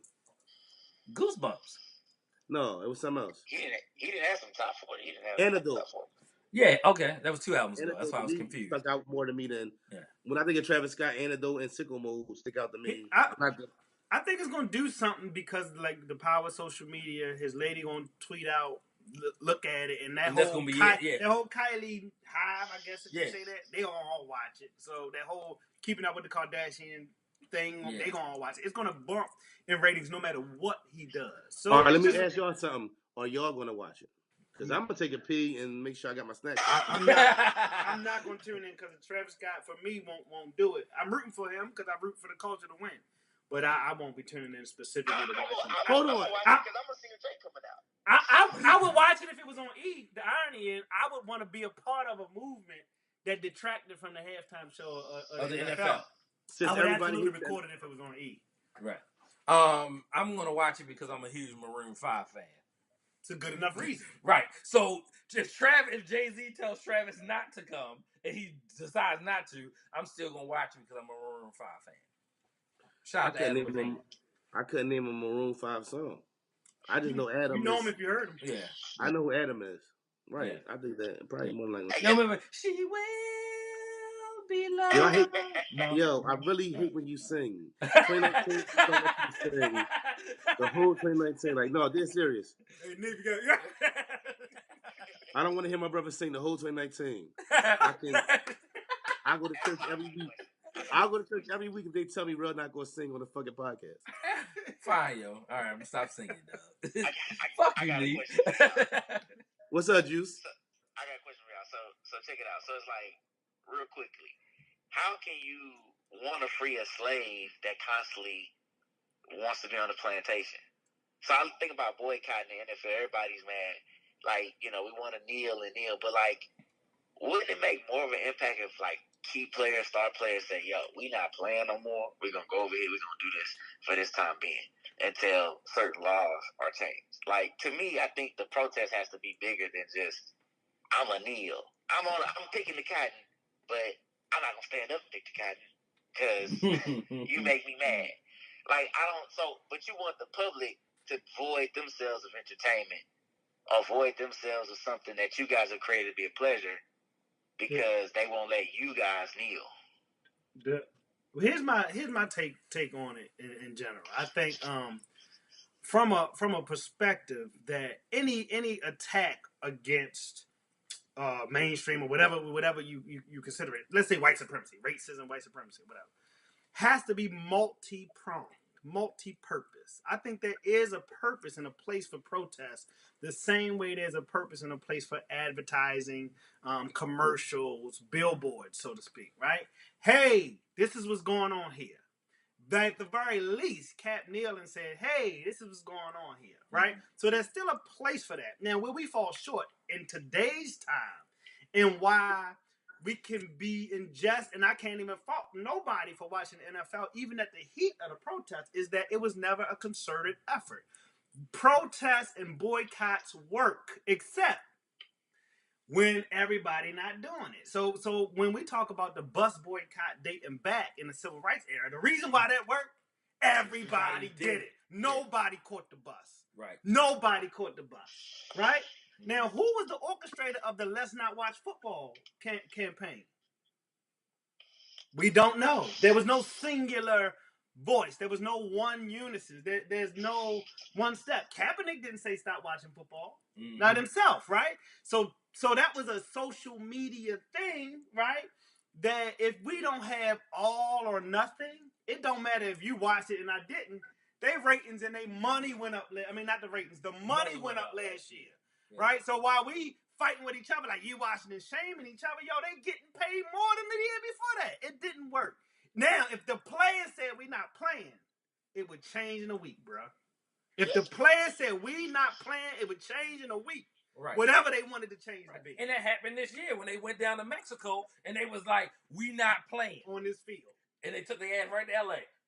You know all right. Can I be brutally honest? Yeah. Fuck it, it's 2019, be brutally honest. My problem with the Kaepernick shit really is, to me, being honest, when Kaepernick was at his prime, it was when he was with Harbaugh. If he'd have took that approach when he was at his prime, making that Super Bowl run, he was kneeling, I could rock with it. To me, it feels a little funny, let's be honest, because when he started doing that, it was a question about if he was going to start. It was a lot of questions as far as his talent. when this all started. When he was in his prime, when he took over for Alex Smith, oh, he was the best thing since sliced bread. He's going to change the game, whatever. He didn't do it then. No. You skipping some stuff, bro. It was the social injustice things that was happening in that time frame. The Sandra Bland stuff happened. The Philando thing happened. Like all of that stuff happened on camera. Hold on, bro. Hold on. Hold on. So you telling me that when he was in the Super Bowl and Harbaugh was his coach, there wasn't no type of things going on? No, that's not what I'm saying. It was this is all I can stands and I can't stands no more. It's so I'm taking a knee, right? I'm just saying maybe it's convenience. Let's keep it honest though.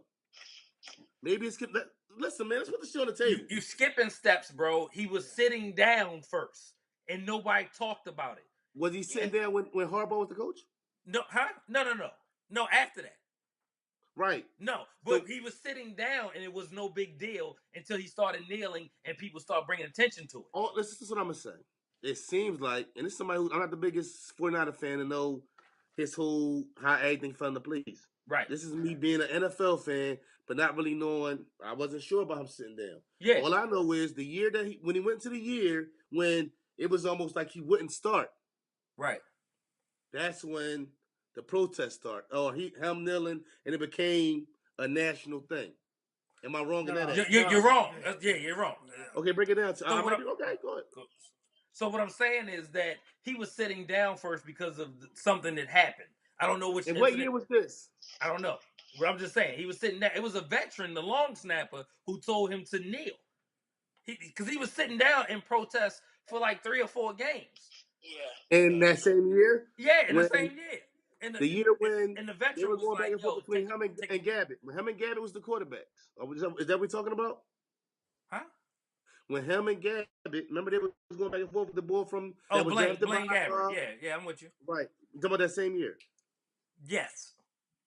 Right, so you think that he was like, all right, I'm not going to start, so let me start kneeling? I'm not saying that that's what it's... that's your feeling, and so but the fact that it happened at that time... I think I actually believe it's a rather simple explanation. You have to allow people the space to grow, right? So in a year, a lot of shit can change. Okay. In a year, stuff can happen that changes your perspective. Mm-hmm. In the analogy, I draw on it all the time. Neef, you wake up. Juice, you wake up. Terrell wakes up. I wake up. At whatever time of the morning that we wake up, right? And it's probably going to be all different if we had to write down a time, right? So the same thing happens in life. We all wake up, right, at certain time, or maybe not. Maybe we just stay asleep and woefully ignorant if you want to, right? But we all are different in different process of awakening or waking up or being awoke. And it's kind of hard to ignore the fact that over the last few years, we've gotten shot. I mean, black people have gotten shot, black and brown people shot at a higher rate on camera and often with impunity, right? Nobody's getting in trouble for that. Mm-hmm. That can change somebody quickly, right? And so I can't jump in the mind of Cat, but I do give allowance for Kaepernick to change his tune after consuming what's going on, and want to draw attention to that in whatever platform and way that he has. I don't think you can discount really life experience and what. Okay, can I say something else? Absolutely. Let's say Kaepernick wasn't Kaepernick. If Kaepernick had the skill set of Aaron Rodgers, and he got blackballed, because to me, my thing when I think about Kaepernick is when it comes to the team I like. If Kaepernick was my quarterback going into Week 17, I wouldn't feel secure as a passer. You get what I'm saying? Skill set wise. I don't feel like his skill set is the kind of skill set I would want my quarterback to have. That's fair.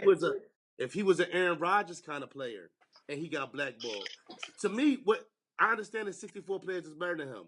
But if I had a team and I had a quarterback, skill set wise, simply that, black, white, purple, I wouldn't want him. I'm pretty sure the receivers on my team wouldn't want him to be the quarterback that they're catching balls from because of his arm and his accuracy.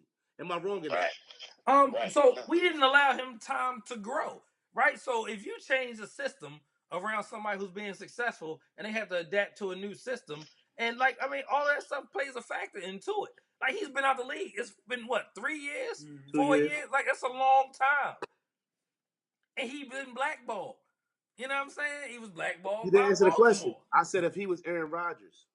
Right, but still, if Aaron Rodgers sat for 3 years, he might not be Aaron Rodgers. We don't know what Aaron Rodgers is going to look like with his No, new if coach. Aaron Rodgers got blackballed, because we're saying he got blackballed, it wasn't the skill set. It was to me. There's a honestly, lawsuit right now about him being blackballed.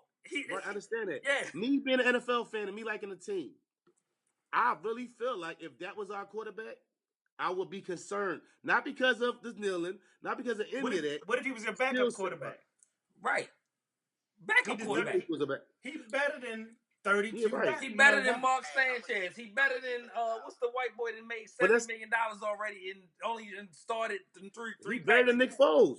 Chase Daniels. He's better than, I mean, like, we could go down a list. Mark Sanchez, they were like, oh, Colin Kaepernick, we thought about it because it's cool to say now. We thought about Colin Kaepernick, but he don't fit in our system. Let's go ahead and get Mark Sanchez out here. And They benched Mark Sanchez. Josh Johnson hadn't started the game in 7 years. Right. You right. Right. Listen, I'm just playing devil advocate. You know what I'm No, saying? you're right. All right, yeah. It's good. Yeah, they liable to go get Brandon Carr. Not Brandon Carr? What's the Carr brother that was down in Houston? David. Come on, Yeah. Juice. David, yeah. David Carr. You know what I mean? Like, Kyle Bowler get a job before, you know what I'm saying, Colin Kaepernick. Come on. Let And me even, say this, though. Let me keep it a thou easy, though. Let Go me ahead. keep it a thou easy. Something is weird. And so, if I have to be honest, I feel exactly where Neve's coming from. And I think I'm rocking with that. Because this is how, okay, I remember when everything went down. I ain't gonna lie, I didn't even notice him sitting. But I remember there was some conflict in the office. It was some conflict with the coaches. Next thing we know, you're sitting down. Next thing we know, you're kneeling. So, look, I'm not against why you're doing it. I just wonder why you're doing it. You know what I'm saying? I'm not saying he ain't gay. But let's just look at this dude's life. He has 2 white parents. He's a Kappa, true. He's going to be around black people, great. But initially, you live in a white paradigm. I don't give a fuck what nobody say. I ain't see white people really, dog, until I went to the Navy. Southside of Houston, I never really hung out with white folk. Like this, in the South, it ain't going down like that. So my paradigm, I really identify with a Trayvon. I really identify with a Michael Brown because I know those guys. Cap, you don't know them niggas. That's not how you grew up. So you were pouting. But instead of, I can't say I'm pouting, but I'm mad.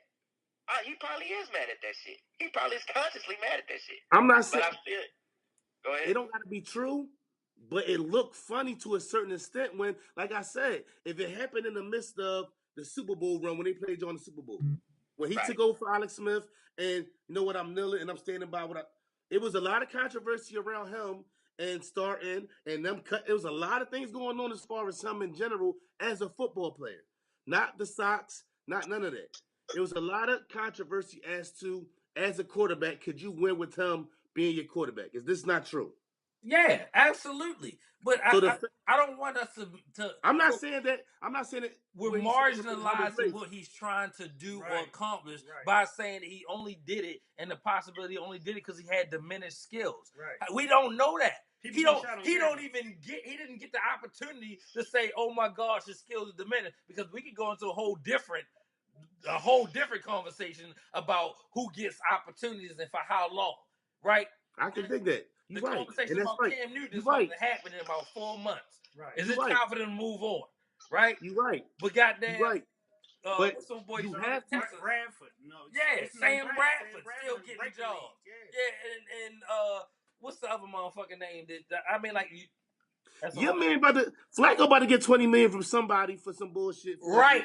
My point exactly. You're right. As black, I'm just saying. I think We can't act like that wasn't around the same time though. 'cause it was. I think that matters not though. I don't. Again, I think if he came out mumble mouthing about why he kneeling and all of that stuff, it'd be different. That dude had a clear and articulate path. And listen, no matter the motive, right? They turned it into something where he'll ever be forever revered or looked at it in a certain way. They turned him into Ali without even him doing nothing that equated to Ali's status in that arena in the same field, Mm-hmm. just All right, because let me. they put him out there like that. So if he if he the reason why even folks got behind something like that is because that shit is really happening where it is that big of a deal and just bring attention to it. So I think if he couldn't articulate that process, I'd be maybe more inclined to say this dude is a bozo just trying to gain clout or whatever. Let Versus me ask you he this. got Let a me ask you valid this. point. Juice.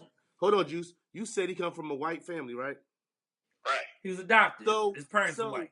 so, if Colin Kaepernick was Andy Dalton on the same type time, we be good? Yes, Chris Long. Mm-hmm.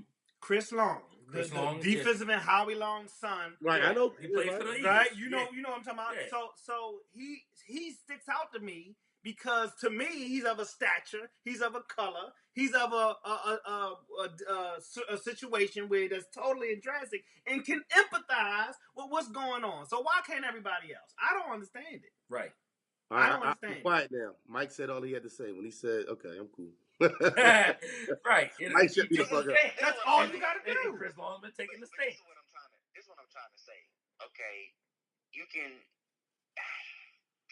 I think you can try. Okay, just like a woman, she comes to me and say, "I'm on my period. It's painful," or she's moody. You know what I'm saying? I know what it's like to be in pain. Right. So Empathy. Yes. I can have that. You know what I'm saying? I guess that's empathetic or sympathetic. Empathetic. Yeah, empathetic. Okay, empathetic so is that. I can do that, but then it's like to really be sympathetic. You know what I'm saying? He cannot. He can never, right? It's like he can't because Right. like I know what I remember hanging out. I'm 14 years old with my homie. We're 14. That's kids, bro. In our driveway, HPD, 2 white cops in the hood pull up and say to us, 14-year-old kids, "Nigga, y'all either out here selling ass or selling drugs. Which one is it?" And it's like, what the fuck? Like, out of nowhere, nigga. Like, we're not dope dealers. Just because we're in that neighborhood, we're not. So, like, I know what that pressure is like. I don't think a cat or somebody that's from that environment really know what that's like. You may know, what it's like to be judged because you're black. I'm just for sure. I'm trying to have the conversation go deeper because I just feel like us as black people, this is what I really want. I want us to really get on our movement shit and make shit happen. Like, I'm like, stop falling for the media. Stop, they made us feel good. Like, get out here and really do something, bro. Like, let's really get out here and do something. I just think we want a feel good moment. Oh, we're kneeling. That's what we're gonna do, guys. Let's kneel. Like, and it's it. Like, that's not it though. For me. Yeah. True. And I mean, me growing up in Baltimore City, I got dumped by police and I'm running up the street and he like, "What you running for?" And I turn around, I look at him and I say, "We're playing tag." You know what I'm saying? That's my environment. I tell people that all the time. Like, he like, "What you running for?" And that's the purpose of playing tag, or we call it "it's" back home. Like, Right. you know what I'm saying? Like, isn't that the reason but you know what I'm saying? I couldn't live in my childhood because you thought that I'm running from you. Right. I don't Hey, even yo. see you. You know what I'm saying? Right. Hey, yo, real shit. I just had a Wire flashback when he said "bye police." Like, I just had a Wire flashback. You still Baltimore, no matter Oh what. yeah. Don't get it twisted. My inner Baltimore monologue to is Baltimore. I was trying to say that today. Like, I can He said become "bye who I want to police." become, but my inner monologue is still a nigga from Baltimore. Right. Yeah, y'all listen, we just ran off 2 hours, boy. Yeah. I looked at my shit. It's 5 o'clock like a motherfucker. Listen, I ain't got it with a B. I ain't tripping. Bucket though, like fuck it though. Yeah. My bad. I fucked up the whole groove. Yeah. I'm the nigga who went in the house first. Yo, have you ever been outside with? Have you ever been outside with your homies? Listen, you been outside with your homies. It be like 10 of y'all, right? You be like, "Yo, I'm about to go to the crib real quick." Soon as he go to the crib, everybody go to the crib. Everybody got something to fucking do now. I really enjoy. I'm really enjoying this. I ain't cut y'all off. Go ahead, we can keep going. What you got, man? What's on the docket? What's up? You wearing female belts? I gotta pee again. Like I done broke the seal, so I gotta pee like a motherfucker. Joel Santana and female belts. I'll be back. That story from like 2013, yo. Is it? Yeah, that's story old as shit. I was trying to look it up when you was talking about it.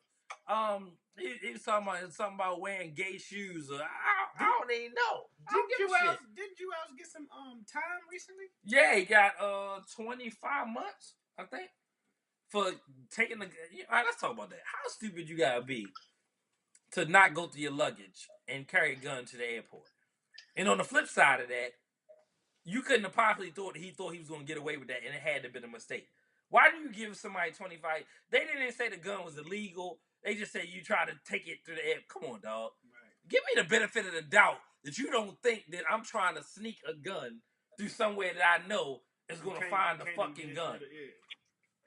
It's tough. It's tough. Because New Jersey and New York gun laws are fucking ridiculous. What happened? Didn't something similar happen to Mello years ago? Wasn't something in the bag or something that may have been weed or something? I don't think it was something. I don't know. It was something similar. I think those are stories that happen all the time where people mistakenly will leave stuff in the bags to get on the plane, guns and knives and all that kind of stuff. Right. But to give him 25 months taken away from his family, that's still a part of that. Let's separate the black man from the black woman and his family, and hopefully we can get more of these niggas in gangs. Yeah. You know what I'm saying? And we can eradicate them that way. Yes. Right? I believe. What you feel, Juice? Actually, I tuned. Man, I just got a text message. My bad. I had to fucking be on the text. It was important. I understand. What were we talking about? Juelz Santana going to jail for his misfortunes with carrying a gun to the airport. He's a fucking idiot. Yeah, I know we covered that too. So my question I think last time was his drug habits. Like, how much of that is an influence?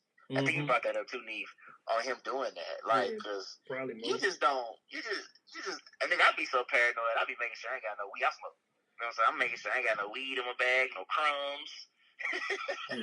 So, how you miss a gun? Like, how do we get there? Yeah.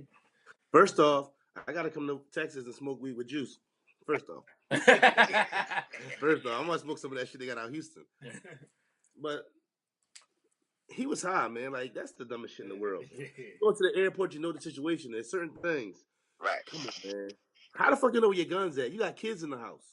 I think he admitted to like a Percocet habit or something like that. Oh yeah, he had a serious Percocet habit. That's why syrup too. Was all syrup too. Syrup. Yeah. Right. Yeah, now you high, bro. Like you're not high on the good shit. Right. And know what? To me, that explains a lot of the gap in between his career. Like, dog, like, was up next. It's three guys. Like, when I put in that age bracket, I'm the same age. It's Juelz, Wayne, and Young Chris from the Young Guns. Right. And he was all in that same era. Like, what? Young Chris from the Young Guns. Chris too. But drinking games. Like this, when I was writing, I had guys that was on my hit list. Like, I put like on some Jacquees shit. I wasn't aiming at the old heads. I was aiming at motherfuckers that was my age. And those was the motherfuckers I thought about. Like, I thought about Juelz, Wayne. I thought about that shit. And it's time to that. What is it? Just apart. It don't make no sense. Almost like Lloyd Banks. As talented as Lloyd Banks is, why haven't we heard Lloyd Banks? You get what I'm saying? Like, to me, it must have been the drugs. To me, it felt like, bars wise, Juelz had a following. Juelz could have did more than what he did, sitting around waiting for Cameron to bust a move. You get what I'm saying? Yeah, no way Jimmy should have been rap-wise bigger than Juelz when it's all said. We was talking about that the other day. I was like, I said Jimmy the goddamn best rapper in Dipset and been for a long time. He's not the best. You keep He's saying the most that, bro. motivated. Let's talk about what he's doing today and now. He's the best rapper in Dipset today. I don't give a fuck. He's the hardest worker. Confessions of Fire, 357, you know what I'm saying? Come Home, you know, whatever. He's the best rapper in Dipset today. Nobody wants to hear Jules' album. Jules famous because he on goddamn Love and Hip Hop. He's famous for not having a 5-year-old mouth. That's what he's famous for. He got the mouth of a 5-year-old. That's what he's famous for. Snags. Yeah, Yo, I let me think ask y'all that's this: sad. who's the scariest man in hip hop? Who's the scariest person in hip hop? Jay Whose Prince. side don't you want to be on? Who bad side don't you want to be? Jay Prince. Really? Really? I mean, I'll defer to Juice at this point. Juice won't even say his name. Juice gonna say that man. I'm gonna just say, man, hey, that's More than. personal. What about the man in the Bay though? We always talk about the man in the Bay. He been there for a long time. He that guy. You know the man. Look, Mike. You know the man in the Bay is. Who the man E40. is? Oh yeah. E40. Listen, E40 and them had Big and them surrounded. Yeah. Big You had the right. Big had to talk to E40. The E40 told his man go to the hotel room with him and sit outside the hotel room, make sure nothing happen to him. All right. Well, no, I was saying it's just respect. It's respect. Them guys is respected heavily, dog. We don't know how they got it. It don't matter. But boys respect them, especially like when it comes to Jay Prince, like as far as being like the godfather of Southern hip hop. For Master P, like Swab House, he tutelage. He gave them guys tutelage, so he just respected him. You're not gonna disrespect him. He got a book called The Art of Respect. Do he? Yeah.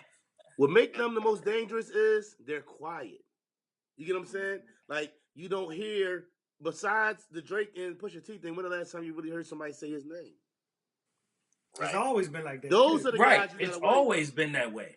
That's what I'm saying. Those are the guys who you hear their name all the time. That's where Suge Knight fucked up at.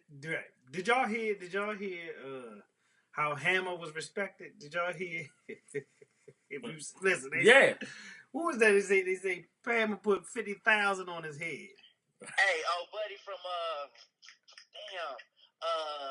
MC Search. MC Search. MC Search. Redman. You said MC Hammer. Redman MC said Hammer. Hammer pulled him up at the Yo MTV Rap finale, and he said he was serious because he said something slick years ago, and he said he pulled him up, and he said I had to do nothing but respect that whole situation, and he was dead serious. Yeah. They say Hammer in that whole Bay situation is the same, what I mean, level of respect you would give anybody out there. Like you thought he was just somebody dancing if you want to. Till this day, you can't really mess with Hammer on that level. Apparently, it was something bigger in the Bay. You know what I mean? Hammer had goons around him too. Dog.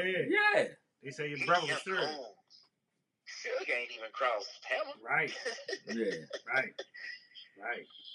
Right. They better stop messing with Hammer.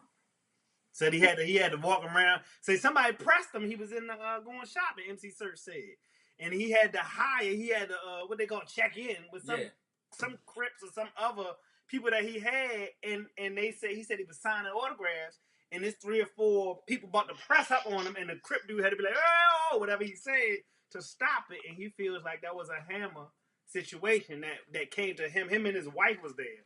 And apparently it got that serious in the streets because he said something about Hammer mother or something. Or the other dude said the line about Hammer mother. What's the other P, the other guy in the group? And it was on and popping since then. It had to be squashed like on some real life stuff. Yeah, he said Leon know about it. He was like, it was that. Hammer gonna pressure me. Right. Yeah, like Hammer gonna listen to the podcast and he gonna come holler at you. I ain't say shit about him. I was just I'm a little tight. He gonna watch on YouTube. If he ain't press home, Hov said Hammer lost $30 million. Yeah. He ain't press home. Well, he did say something. Hov lost 90 bricks and he's still alive, so there's that. Hov ain't lost no fucking 90 bricks. Ain't nobody ever refuted the comment. Ain't nobody say they said Punch stole off from Hov and took his chain a long time ago too. In that fight, yeah. Hey, y'all want to really get into it or not? Let's go. Let's go, Juice. Let's go, Juice. So today, the white man that lives inside of me, the conservative, he wants to come out and say something. Here's what I think. I just find it real odd though that and Hov is my favorite rapper, y'all. Okay, but you ain't had no indictments. Like none. You have had no indictments. Like real G's, they didn't have some indictments. They didn't have some investigations. They gonna say shit murder. No, it was there, bro. His man. Yeah, it was there. What's the boy name? Emery went to jail. Yeah. Emery ain't snitched though. He said, right. He said told 12 go to hell about me. Yeah. Right. Kim for him. And when he came home, he had a Maybach waiting for him. Yeah, Emery been Emery Gucci ever good. since he got out. Emery good. Got the Puma He a deal. Puma, he a He got Puma the Puma executive. deal. Going Yeah. home to Puma. They know what they doing. And he had the unstabbing situation. Yeah. Too, however that happened. They had the whole song "Not Guilty," Juice, but you know They said they statutes hold on. Do y'all sold believe drugs got away. Right. Do y'all believe the host? Do y'all believe because Cameron came out and said the unstabbing had to do with Charlie Baltimore? Y'all believe that? I believe that. It's always around women, dog. That's not. That's Hold on, not do we? beyond- So do we agree to the fact that Hove had an infatuation with other men, women? Don't all men have an infatuation with other men's women? Not your That's homies, not- women though. That's not beyond the realm. Like, So if That's I not die, if you died, it's certain shit. We going back. We can go back to the Big and the Faith and Jada Kiss shit from way back. It ain't no rules to this shit as far as what's off limit. It's a bunch of women in the world, dog. no, you're right. You're right. I agree. Because Charlie Baltimore was Big Joan. Charlie Baltimore was one of the big side Jones. No, she was. I mean, whatever it was. Right. I wouldn't touch your side, Joan. Okay. We You live wouldn't by a touch my different side. code, huh? That's why I You don't wouldn't touch wanna my fuck side, heroes, though. dog. I wouldn't. Find shit out like that. Yeah, you don't want to find Right. Let them be where they gonna be. Yeah, but Big been dead for a long time. Nigga, that was right after he died for real. When was that case? Well, yo, That was that like 4 years, about 3, 4 years 03, 04? Yeah. Nah, I wasn't can't. there. I mean, Big died in 97. She wasn't Fucking no no, that's before the Blueprint. That's what I'm dog. saying. Blueprint He was married to was Faith. 01. Yeah, Blueprint was that's 01, the bro. Get money. She was a Huh? fake face. Blueprint was 01. It was before the Blueprint. No. Yes. Yes, it Yeah, was. okay. Yeah. All right. Came out 9/11. Yeah, All right. definitely No one. Okay. Yeah. All right. No, what the fuck you mean, all right? You answer the question. Well, it's only 2 years. I said it was only 2 years. That wasn't Come on, really a some girl. fucking That was art. Yeah, a it's a chick side side joint. Yeah. Like, It don't fucking matter. All right, so my How side. big? how you know they wasn't both busting her down? How big and unlock you in the studio with me? Don't they know I'm trying to sex you continuously? That's what he said about Lil Kim, and he might have been telling you something. I don't know. Who Hove? Oh Yeah, damn! Look yeah, at yeah. Hey, Mike, you definitely coming back on. Mike got the bars. Right. Mike Yeah. got the bars. Yeah. I love that shit. Yeah. You said that. That's that shit. That's on the. Is that on Puff album?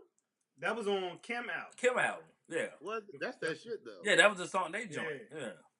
Hey. Listen, y'all can we can Man, jump in look, this hip y'all, hop side bag. bitches is game. Now the main chick, no.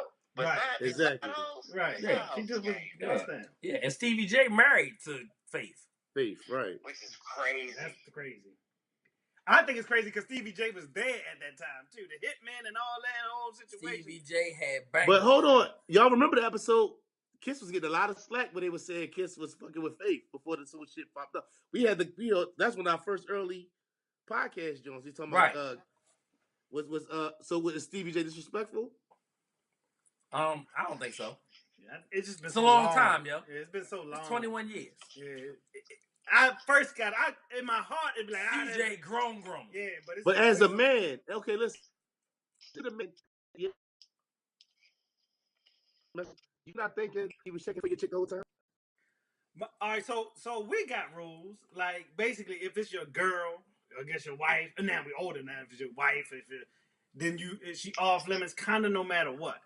So, but it's hard because a 20-year-ago death is different than being around the way and then messing with your homeboy girl, I think. And so, I think it's a little. I cut them some slack just because maybe they really just fell in love 20 years later. It's a long time. I don't know. That's a long time. Right. Juice? Hey, main girls is offline, dog. Yeah, like, yeah, I'm not. yeah. That's the rule. If that's your wife, Yeah. no. I don't care how long it's been, no. Unless we just, like, we're the last people on earth. Right. Side bitches, man, they can pop off at any time. Now, while you're alive, no. But. Yeah. But is it, he did? Let me go ahead. Like, Why you make it sound so malicious, yo? that nigga dead now, man. Like, hold up. How many years has it been? Years ago? I don't like Stevie J anyway. He looks sneaky. He like a fucking brat. Yeah. Stevie J had that, he put Eve through something. Oh, a lot. Yeah. But they had the first, you know what I'm saying, celebrity porn sex tape out there. Right. Why was you using a toy? I'm not even with. Yeah. Okay, Steven. It is what it is. Steve, I don't know why you wasn't in that, my guy. I don't know what a toy. What's wrong with your dick, my dude? And that was like 20 years ago. Yeah. You was too young for your dick not to work. My bad. See, I'm on my second drink now. I want to read up when I peed. So. I'm definitely a go. You want the real flush? Oh, you about to get the real flush out of me. And I had an Alka-Seltzer severe cold, nigga. Ain't no telling what's coming out my fucking mouth tonight. Yeah. I don't know, man. It's just too. But you know what? Let's talk about this for a minute. Yo, it's niggas like, it's back to the shit I was saying. Are you a Mac or are you not? You know, it's like a lot of cats, they'll try to ease in on your girl, dog. Or they'll try to, you know what I'm saying, be like a little parasite versus just being out here. Like, dog, it was times in my heyday. Y'all remember this heyday real quick? That laugh. Just remember this real quick. He was like, in my heyday. That heyday flash. And come up, like, just come up with some broads. It's just like, it's either in you or ain't. So some cats, they just be scoping your chick out. When there's a whole bunch of loosely piece of paper out here, bro. But see, know what it be? Sometimes, see, when you throw it, listen, if you can get mine without hating, I ain't mad at that. If you gotta hate to get at it, Dirty Mac. Dirty Mac. What fam say? They tell my bitch I'm no good as if they any better. You feel what I'm saying? Mm-hmm. Like, you gotta sit back. First of all, a real woman is going to turn them off anyway. So you talking crazy about her man ain't gonna get you in it. Right. You get what I'm saying? Like, one thing I say, boy, I've been two something. I've been a fat nigga for a long time, but I ain't never had no problems out here when it came to women, because it's easy. Let them talk, listen, have a conversation. I don't get off on my looks. I'm not a bad looking guy, you know what I mean? But I get it fucked up. I can talk to a woman though. You get what I'm saying? I can make them laugh, but I can have a deep conversation. So when you got that personality, it's never been an issue. I ain't never got to hate on no another man to get it popping. You get what I'm saying? Me and this man right here, we done, not at the same time, but me. See, like, I'm about to really get us in trouble. Huh? What you say? A lot of years ago. Hey, man, long you know ago, who the Mets about to sign? We done, huh? I say, you know who the Mets about to sign? long time ago? Yeah. And it wasn't even like convenience. It just happened. Like, right. What's up with all these rap niggas sleeping with the same woman, man? This shit is crazy. I think it's the same thing. You know, Maul be bringing that up. He like, it was the same 12 girls in his rotation. Yo, if I was Bow Wow exes, Future got 2 kids by 2 Bow Wow's exes. He got owe me a rumble or something. Like, there's something going on. Like, are you Maul said on the live joint, we gonna go into joke. Is you infatuated with another man that makes you fuck another man, woman that many times? If you done fuck 2 of my exes. Yeah. But they just in that mix, and that's what they don't understand. Like, there's too many women in the world. Are groupies. There's too many beautiful women in the world, dog. Yeah. Too many. Yeah. Beautiful women in the world for me to take anybody, not even, first of all, I don't want to, how is it to go to a red carpet or go somewhere and you're with this man X and you know what she done did to that man? Ain't no telling what she done did to that man physically. Right. And you be around him knowing that in the bedroom what she probably has done. Yeah. And you around him.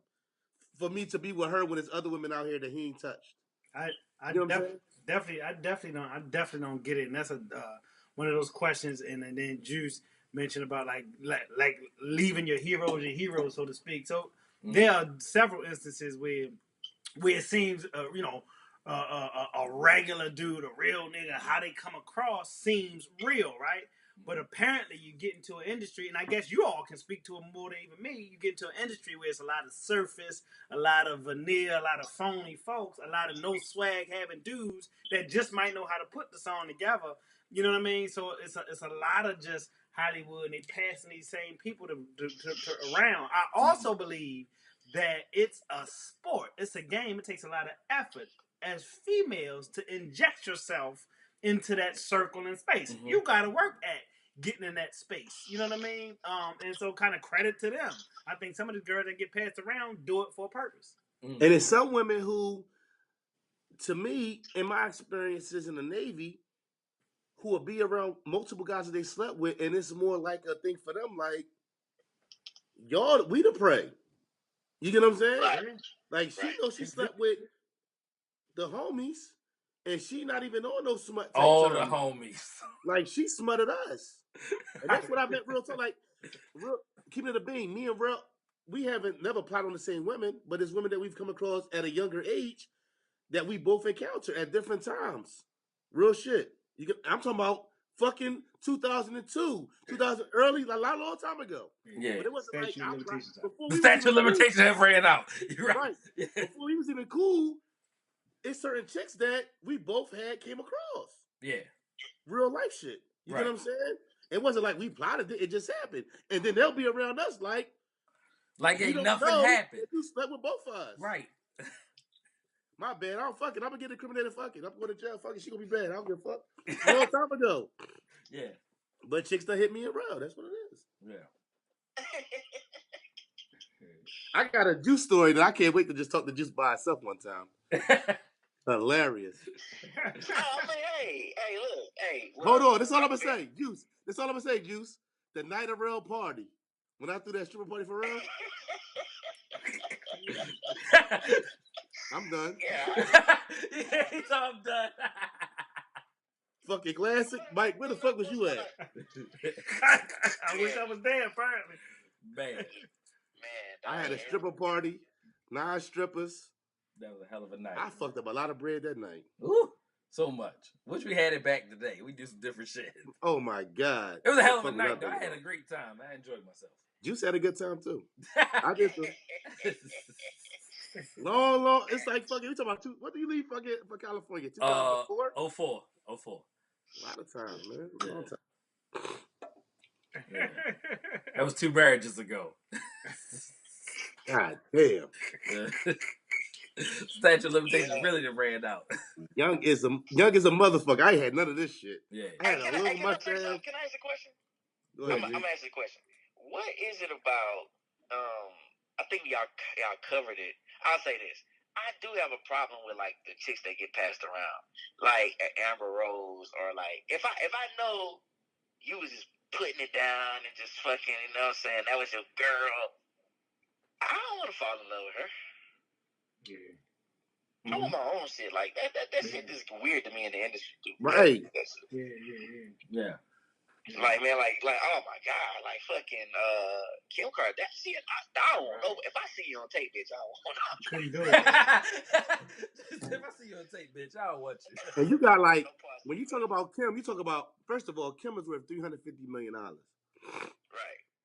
You talking about Reggie Bush, Nick Cannon, Kanye West, Ray J. Yeah, Chris Humphrey. Right. It's like, I'm a man with pride. Like, I can't sit back here walk around with you knowing and be around. You and y'all go to the same parties, same red carpet, same award shows. Right. It's but I guess for you, it's therapeutic. My Girl Superstar, all from a home movie. Yeah. You accepted it then. Like, you want your kid to eat it too. You want to have a wild chick, but then you don't want nobody to talk about the fact that she was wild. Right. That's crazy. 100%. Yeah, nah. And that's why I said my 2019, I'm waiting for Drake to come out with some fire bars and some innuendos about him sleeping with Kim. That's all I need to get my year started in hip hop. Just the fact that what we talking about it one Saturday or Sunday about that, you heard the Drake diss, like, because Kanye West only got so much more time before Drake light his ass up. And he's scared. He's scared for Drake to really talk about that shit for real. It's only a matter of time for he light his ass up. And I don't know why people be fucking with Drake, but y'all, somebody gonna realize and recognize he done sparred with some of the best. Right, and survived. And he survived. Like, that's what I'm saying. You gotta respect that. Yeah. If you don't respect nothing else, he survived the Ghost Rider. Yeah. He survived the Ghost Rider accusations. Yeah. It's hard to do. Yeah, and his body of work, and I say it all the time, his body of work, just, man, no way. That Ghost Rider shit, fuck out of here. Hey, let's be real. Drake can rap. Why do people keep fronting on this man's rapping skill? Like, dude, this nigga can rap. And really, He let's can. just keep it a buck. If he didn't take that Migos flow, they wouldn't be as hot as they are. Right. He made He that made flow them hot. Yeah. Well, what I On think, Versace. I think Drake gets a little bit of the Kaepernick, maybe. If somebody you brought that up, maybe Jude, right? Mhm. Like that, where he from and where he. To me, even so, right? Mhm. I think what Drake should get credit for is that reach down. People call it clout chasing now, but he was doing it before clout chasing as a term was even on social media. That reach down to a little more underground street stuff. He gets credit for jumping on Migos Versace. I don't give a fuck what you say about what you think about Migos. You get credit for jumping on a Lil Baby verse. You get credit for taking it to London and bringing them people over Gigs here. and that. Right. So that's a skill set the same way Biggie should get credit for having Bone Thugs on the joint. Biggie was famous for being unafraid to be New York and reaching out to non-New York artists. You know what I mean? And artistry. That's a skill set. Same way. So I think Drake should get credit for that. Drake got bars. Drake can rap. It's still about the music. It's all about the music, and he really got a formula that he could probably do it as long as he wants to be brutally honest. But see, you know what? It's like with Big. Big took hits in 95, 96 that they don't talk about anymore. Whether you talk about the Raekwon and Ghostface saying the baby on the cover and all that. Right. When we look back at Drake 20 years from now, we're not going to talk about Quentin Miller probably. At all. You know what I'm saying? But the difference is the way social media, like there was no social media back then for those things. You know what I'm saying? So it might be more. It might not go away as easy, but end of the day, you gotta respect the hustle of that man. Like, do I give him a hard time? Definitely, but I gotta respect. Yeah. I know Quentin Miller ain't right all that. Whatever the situation was, me being my true hip hop head inside of myself, as far as bars and me just being a guy who listens to lyrics. Is it a knock against you? Yes, but I still love the Kanye Wests and the Diddy's. Right. And I'm not gonna put him in that. Even his shit originally is dope. The bars that Drake give out. I was just listening to the what was the shit he was talking about Kanye. He was like some shit about Lucky Sevens and your nanny watched me. This I can't think of the name of this shit. It's on the Scorpion though. Oh, the whole first side A was dedicated to he be Yeezy killing Dog. that shit. He said, tore Yeezy up. Your wifey. Yeah, Whatever that 8 shit. out of 10. Yeah, 8 out of that drink like too rich for who? You just got rich again. Right, listen. Who spent 20 minutes on stage? He that shit, dog. Ain't no denying that shit, dog. Ain't no denying it. You bodied them. Mob ties. Sick of these niggas. You know what I'm saying? How's it? And you know he can't do nothing with him. You know he can't do nothing with him. That's why he put Push in front. Yeah. And Push probably had his own motives and his own reasons for doing what he did. Push was never scared. He went at Wayne. No. So Push did exactly what Push has done. Push only go at Drake because Drake with Wayne. That go way back to the shit Wayne said back then. He wasn't never scared. So Pusha T and everybody who love him, all that shit, whatever. Right. So Push was already on that type time anyway with anybody that was with Wayne, Birdman, whatever. Yeah. I don't think his problem is really with Drake, but if you there, listen, if you got a problem with my brother, if you there, you could be cool. Right. And Push addressed that on the podcast too. He said, I don't get it because I don't play by these rules. He said, I can't come to the studio when Drake there. They ain't even invite me out. They won't tell me there, right? You can't come out today. Yeah. Hey, shout out to Pusha. I love Clips. So I'm a Pusha T fan. As a matter of fact, he's in my top 10 actually. As an MC. And shout out to Virginia. Yeah. But he don't want them kind of problems. Like low key, he was kind of making it seem like he ain't worried about what could come with fucking with Drake like that. Where you really just should have left that alone to the bigger guys. Like, you can get in and spar a little bit, but in the grand scheme, like, honestly, I'm not listening to Daytona no more. I don't even know why it's even a fucking top 20 album. Thank you, Juice. Listen. Thank you, Juice. I'm glad you said it. Like, nobody's talking about Pusha T, bro, so. Listen. He might have said, that whole, like, to me, but you know what? Nah, I don't want to go there. Go ahead, go where you want to go, bro. I don't want to alienate a community. I would just say Virginia people, like from guys from there, they kind of have that behavior sometimes. It's a little weird to me. Like the loyalty is just strange. Like you got loyal with Kanye, but you having problems with him at the same time. You know what I'm saying? Like when people act weird with me, like you act that weird, I'm not fucking with you. Mm-hmm. I don't care what no rules is. I can't fuck as a person. Like a Kanye, I love Kanye, but I couldn't hang out with Kanye. I ended up slapping shit out of him. I feel what you're saying. I think though that Ye was still closer to Kanye that we knew at a time when Pusha aligned himself from a good music standpoint. Mm-hmm. Remember Birthday and 2 Chainz? We didn't really have a problem with Kanye, even the Kanye that was married to Kim. Mm-hmm. The more recent version of that nigga though it's hard to stand beside like Pusha has seemingly been Pusha throughout his existence in hip hop, right, which you gotta respect. And he stood the test of time for true hip hop heads. But how do you align yourself with the new Ye? That's really like it don't match. You know what I'm saying? So, but see, know what it is? It's that loyalty. Whereas though, if your friend a little perfect example, if you got a homie that's a little off and you doing some weird shit, you can't turn your back on your brother. Like, no, listen. It's a time where, perfect example, I felt like bro might have been off a little bit to the left. You too. You get what I'm saying? And I be like, yo, bro, what's going on? Like, you're not even yourself. Like, you know what I mean? As my brother, though, I can't leave my brother still. Like, he might be times where he feel like, yo, what the fuck is going on with Flush? Like, Flush tripping. He's saying whatever. I know how my attitude can be. So the fact that he rock with me through my fucked up ass attitude when I say fuck everybody, that's still your brother. Like, you be like, all right, he a little weird, but still, I can't, if I leave him, who's going to be there for him? Yeah.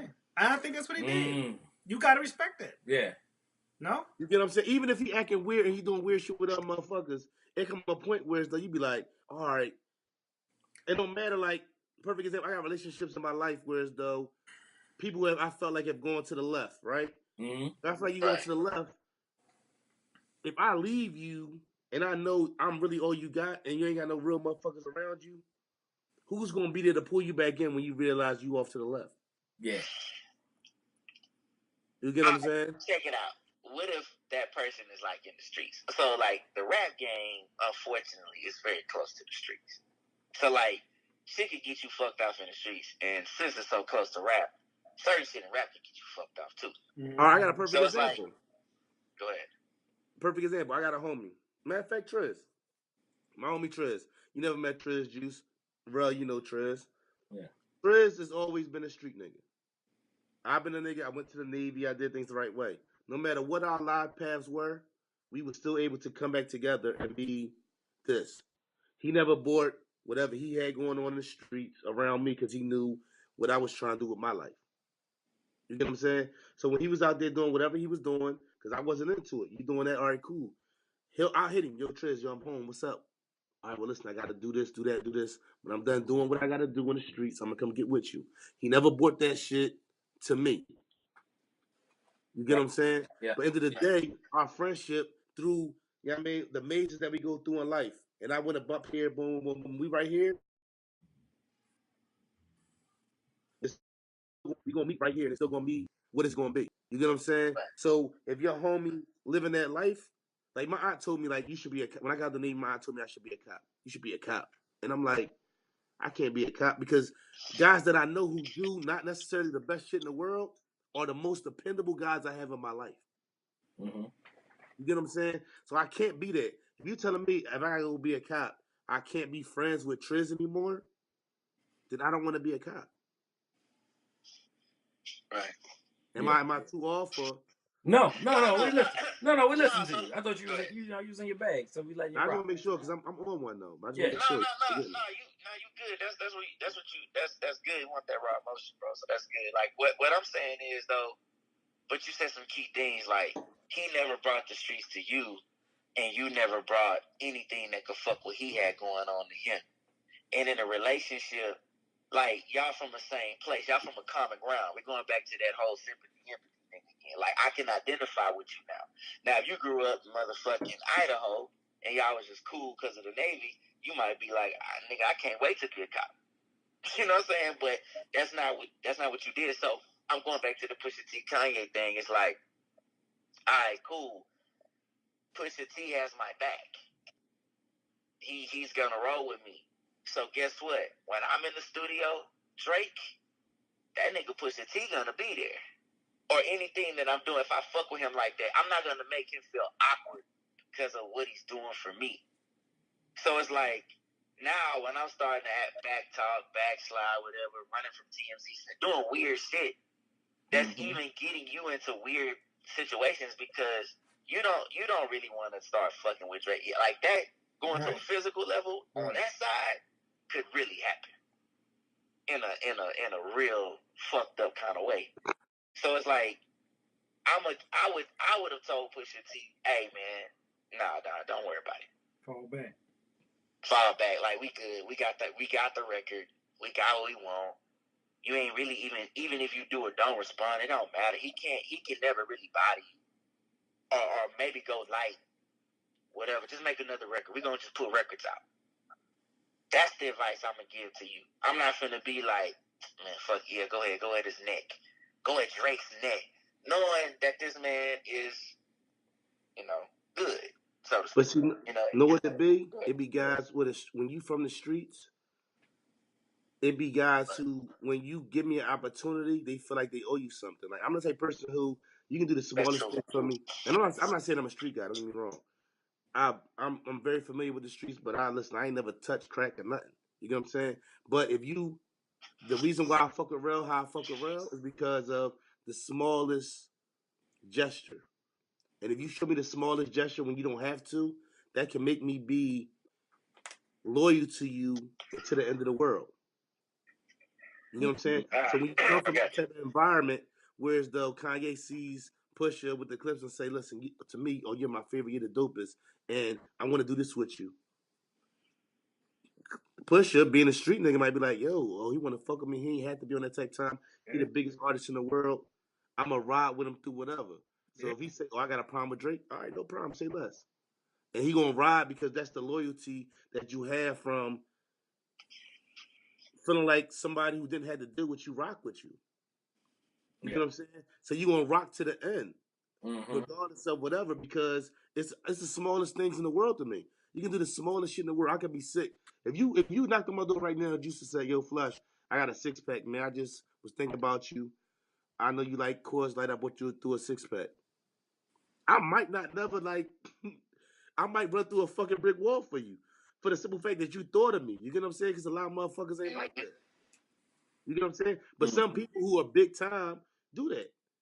You get what I'm saying? When you talk about Jay-Z and you talk about state property, and them guys is from the streets of Philly. When you say rock lock familiar, we family. So it's nothing for us to, who got a problem with who? We going at Nas, we going at Dipset, we going at the Locks, we going at everybody, because guess what? He told us his family. He giving us opportunity, put some money in our pocket, we gonna run through brick walls for him. Yeah, for sure. And that's what it be. That's the mentality. Let me throw a curveball at you though. Let's say we rock a lot familiar, right? And then we find out that I'm not, let's say they would have found out. Not saying this is true, just hypothetically, that Jay-Z was a snitch. Then what? Like, what do you then do? Do you still ride with him with that? Like, what if they find out he cooperates with the federal government?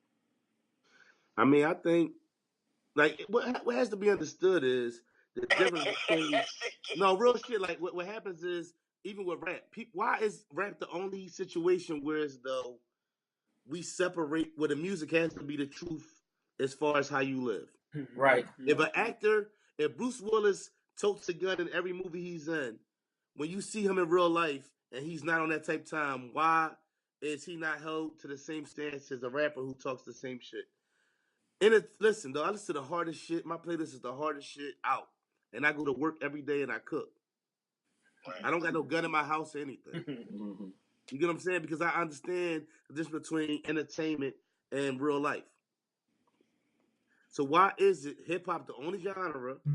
They don't expect Marilyn Manson to fucking do some, you know what I mean? Like, why is hip-hop the thing where as though every bar has to be the truth? Why can't hip-hop be just entertainment like everything else is? Well, before I get to that, the whole point is, again, we're talking about people's principles. and do your principles change?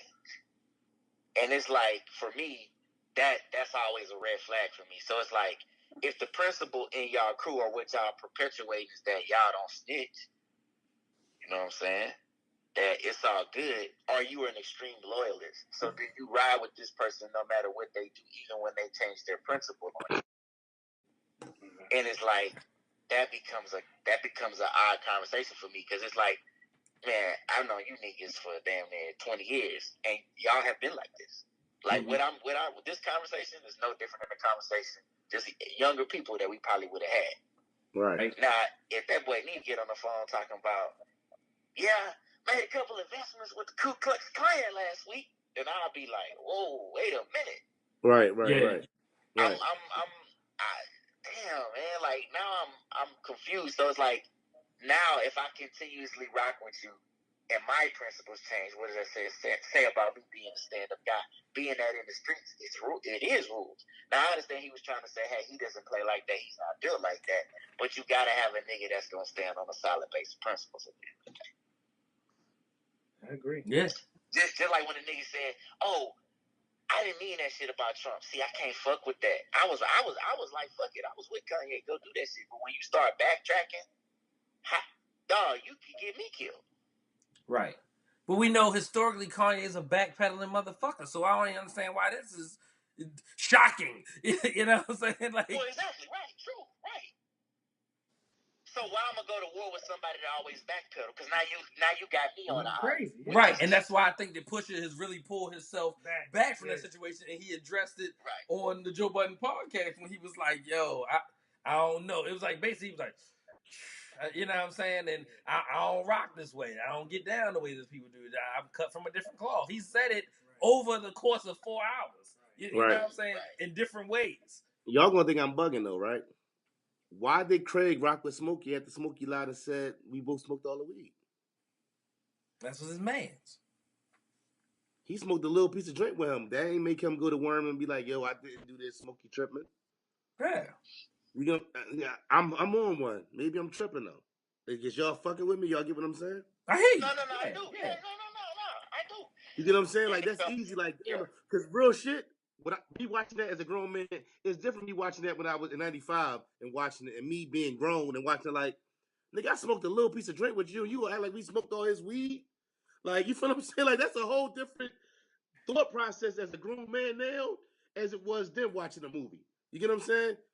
Nigga, why would you tell that man, nigga, I'm ready to beat Smokey the fuck up and then deal with the crack? You know what I mean? Like, fuck you mean we did this? Like, why would you tell that man some shit like that? It ain't true. You get what I'm saying? Like, that shit is real. On the flip side, if I did it, I'ma stand on it. That's why I hate but it's nutty that your man, $100 grand that you like. Why would you lie to this man and put us in a situation that it ain't an us thing? Right. But yeah, man, like, as far as a friend like that, I wouldn't hang with somebody like that. Smokey, like, I couldn't hang with him no more. And well, that's me. Yeah. I think it's the same, to touch on it, really it boils down to misplaced loyalty and misaligned values. We use the analogies, cut of a certain cloth, you know what I mean? Certain principles are shared. That's how you either expand your circle or trim your circle. Really, I think so. You just figure you wouldn't hang with somebody that would even put you in the space. It's just kind of like certain gangs when the behavior of gangs is destructive. You know what I mean? People are yearning for companionship, belonging, group behavior, and it can be a destructive process with misplaced loyalties and values, man. Absolutely. All right, well, man, listen, I hate to end it, but we had like damn near 3 hours. Yeah, man. So, this is Brothers Talking episode 25. We're not doing no picks. We're not doing none of the shit we normally do. We love you, Trell. I might put it in the description. Say how we felt about it. Ain't no grinding my gear. I think we all grinded our gears over this thing. Episode 25 has been fitting, right? You know what I'm saying? Our 25th episode. It's been great, man. Shout out to my brother Juice. Shout out to my broski Cool. Dr. Mike, he got some foot cream coming. We will be advertising on this podcast. I'm just letting y'all know. He's a real doctor, if you didn't know. You know what I'm saying? It's not a game. We don't just I need say some that. foot cream. It's feet getting coming. fucked It's up. coming, right? You know what I'm saying? So we got to be a product of our own products and be a brand of our own brands, and nothing like supporting our own, man. But, you know, I'm going to let them say their piece, man. We really appreciate y'all for coming on, man. Thank you, man. It was love. That was dope. Definitely, I was a bit nervous. I don't know if people could tell, but it's always comforting being around y'all. So I was just itching and waiting to get on, to be brutally honest. You know what I mean? So I'm glad we had the time and opportunity to do it, man. And just having these things can definitely, when the iron sharpens iron side of the game, can only be a good thing. Thank you for having me. And this ain't the last time for either one of these gentlemen, man. I really appreciate y'all guys coming on and giving your take on things. I definitely feel like both of you gentlemen both definitely brought something unique to the podcast, and this won't be the last time we'll be calling you or having y'all on. I thank anybody who listened to this last 2 hours and 45 minutes. Right, damn. appreciate it. And listen, I can't wait to hear this shit myself. Like, I'm excited like a motherfucker, man. This is Brothers Talking episode 25. That Ben Simmons, that Mark Price, that Motel 25. Motel 25. Definitely. Right. We out of here. Be safe. Yeah, man. Love Hey, you, I love all you guys, man. I appreciate y'all. Love you, man. Love you too, Love bro. y'all too, man. Yeah. All right, fellas. All right, G.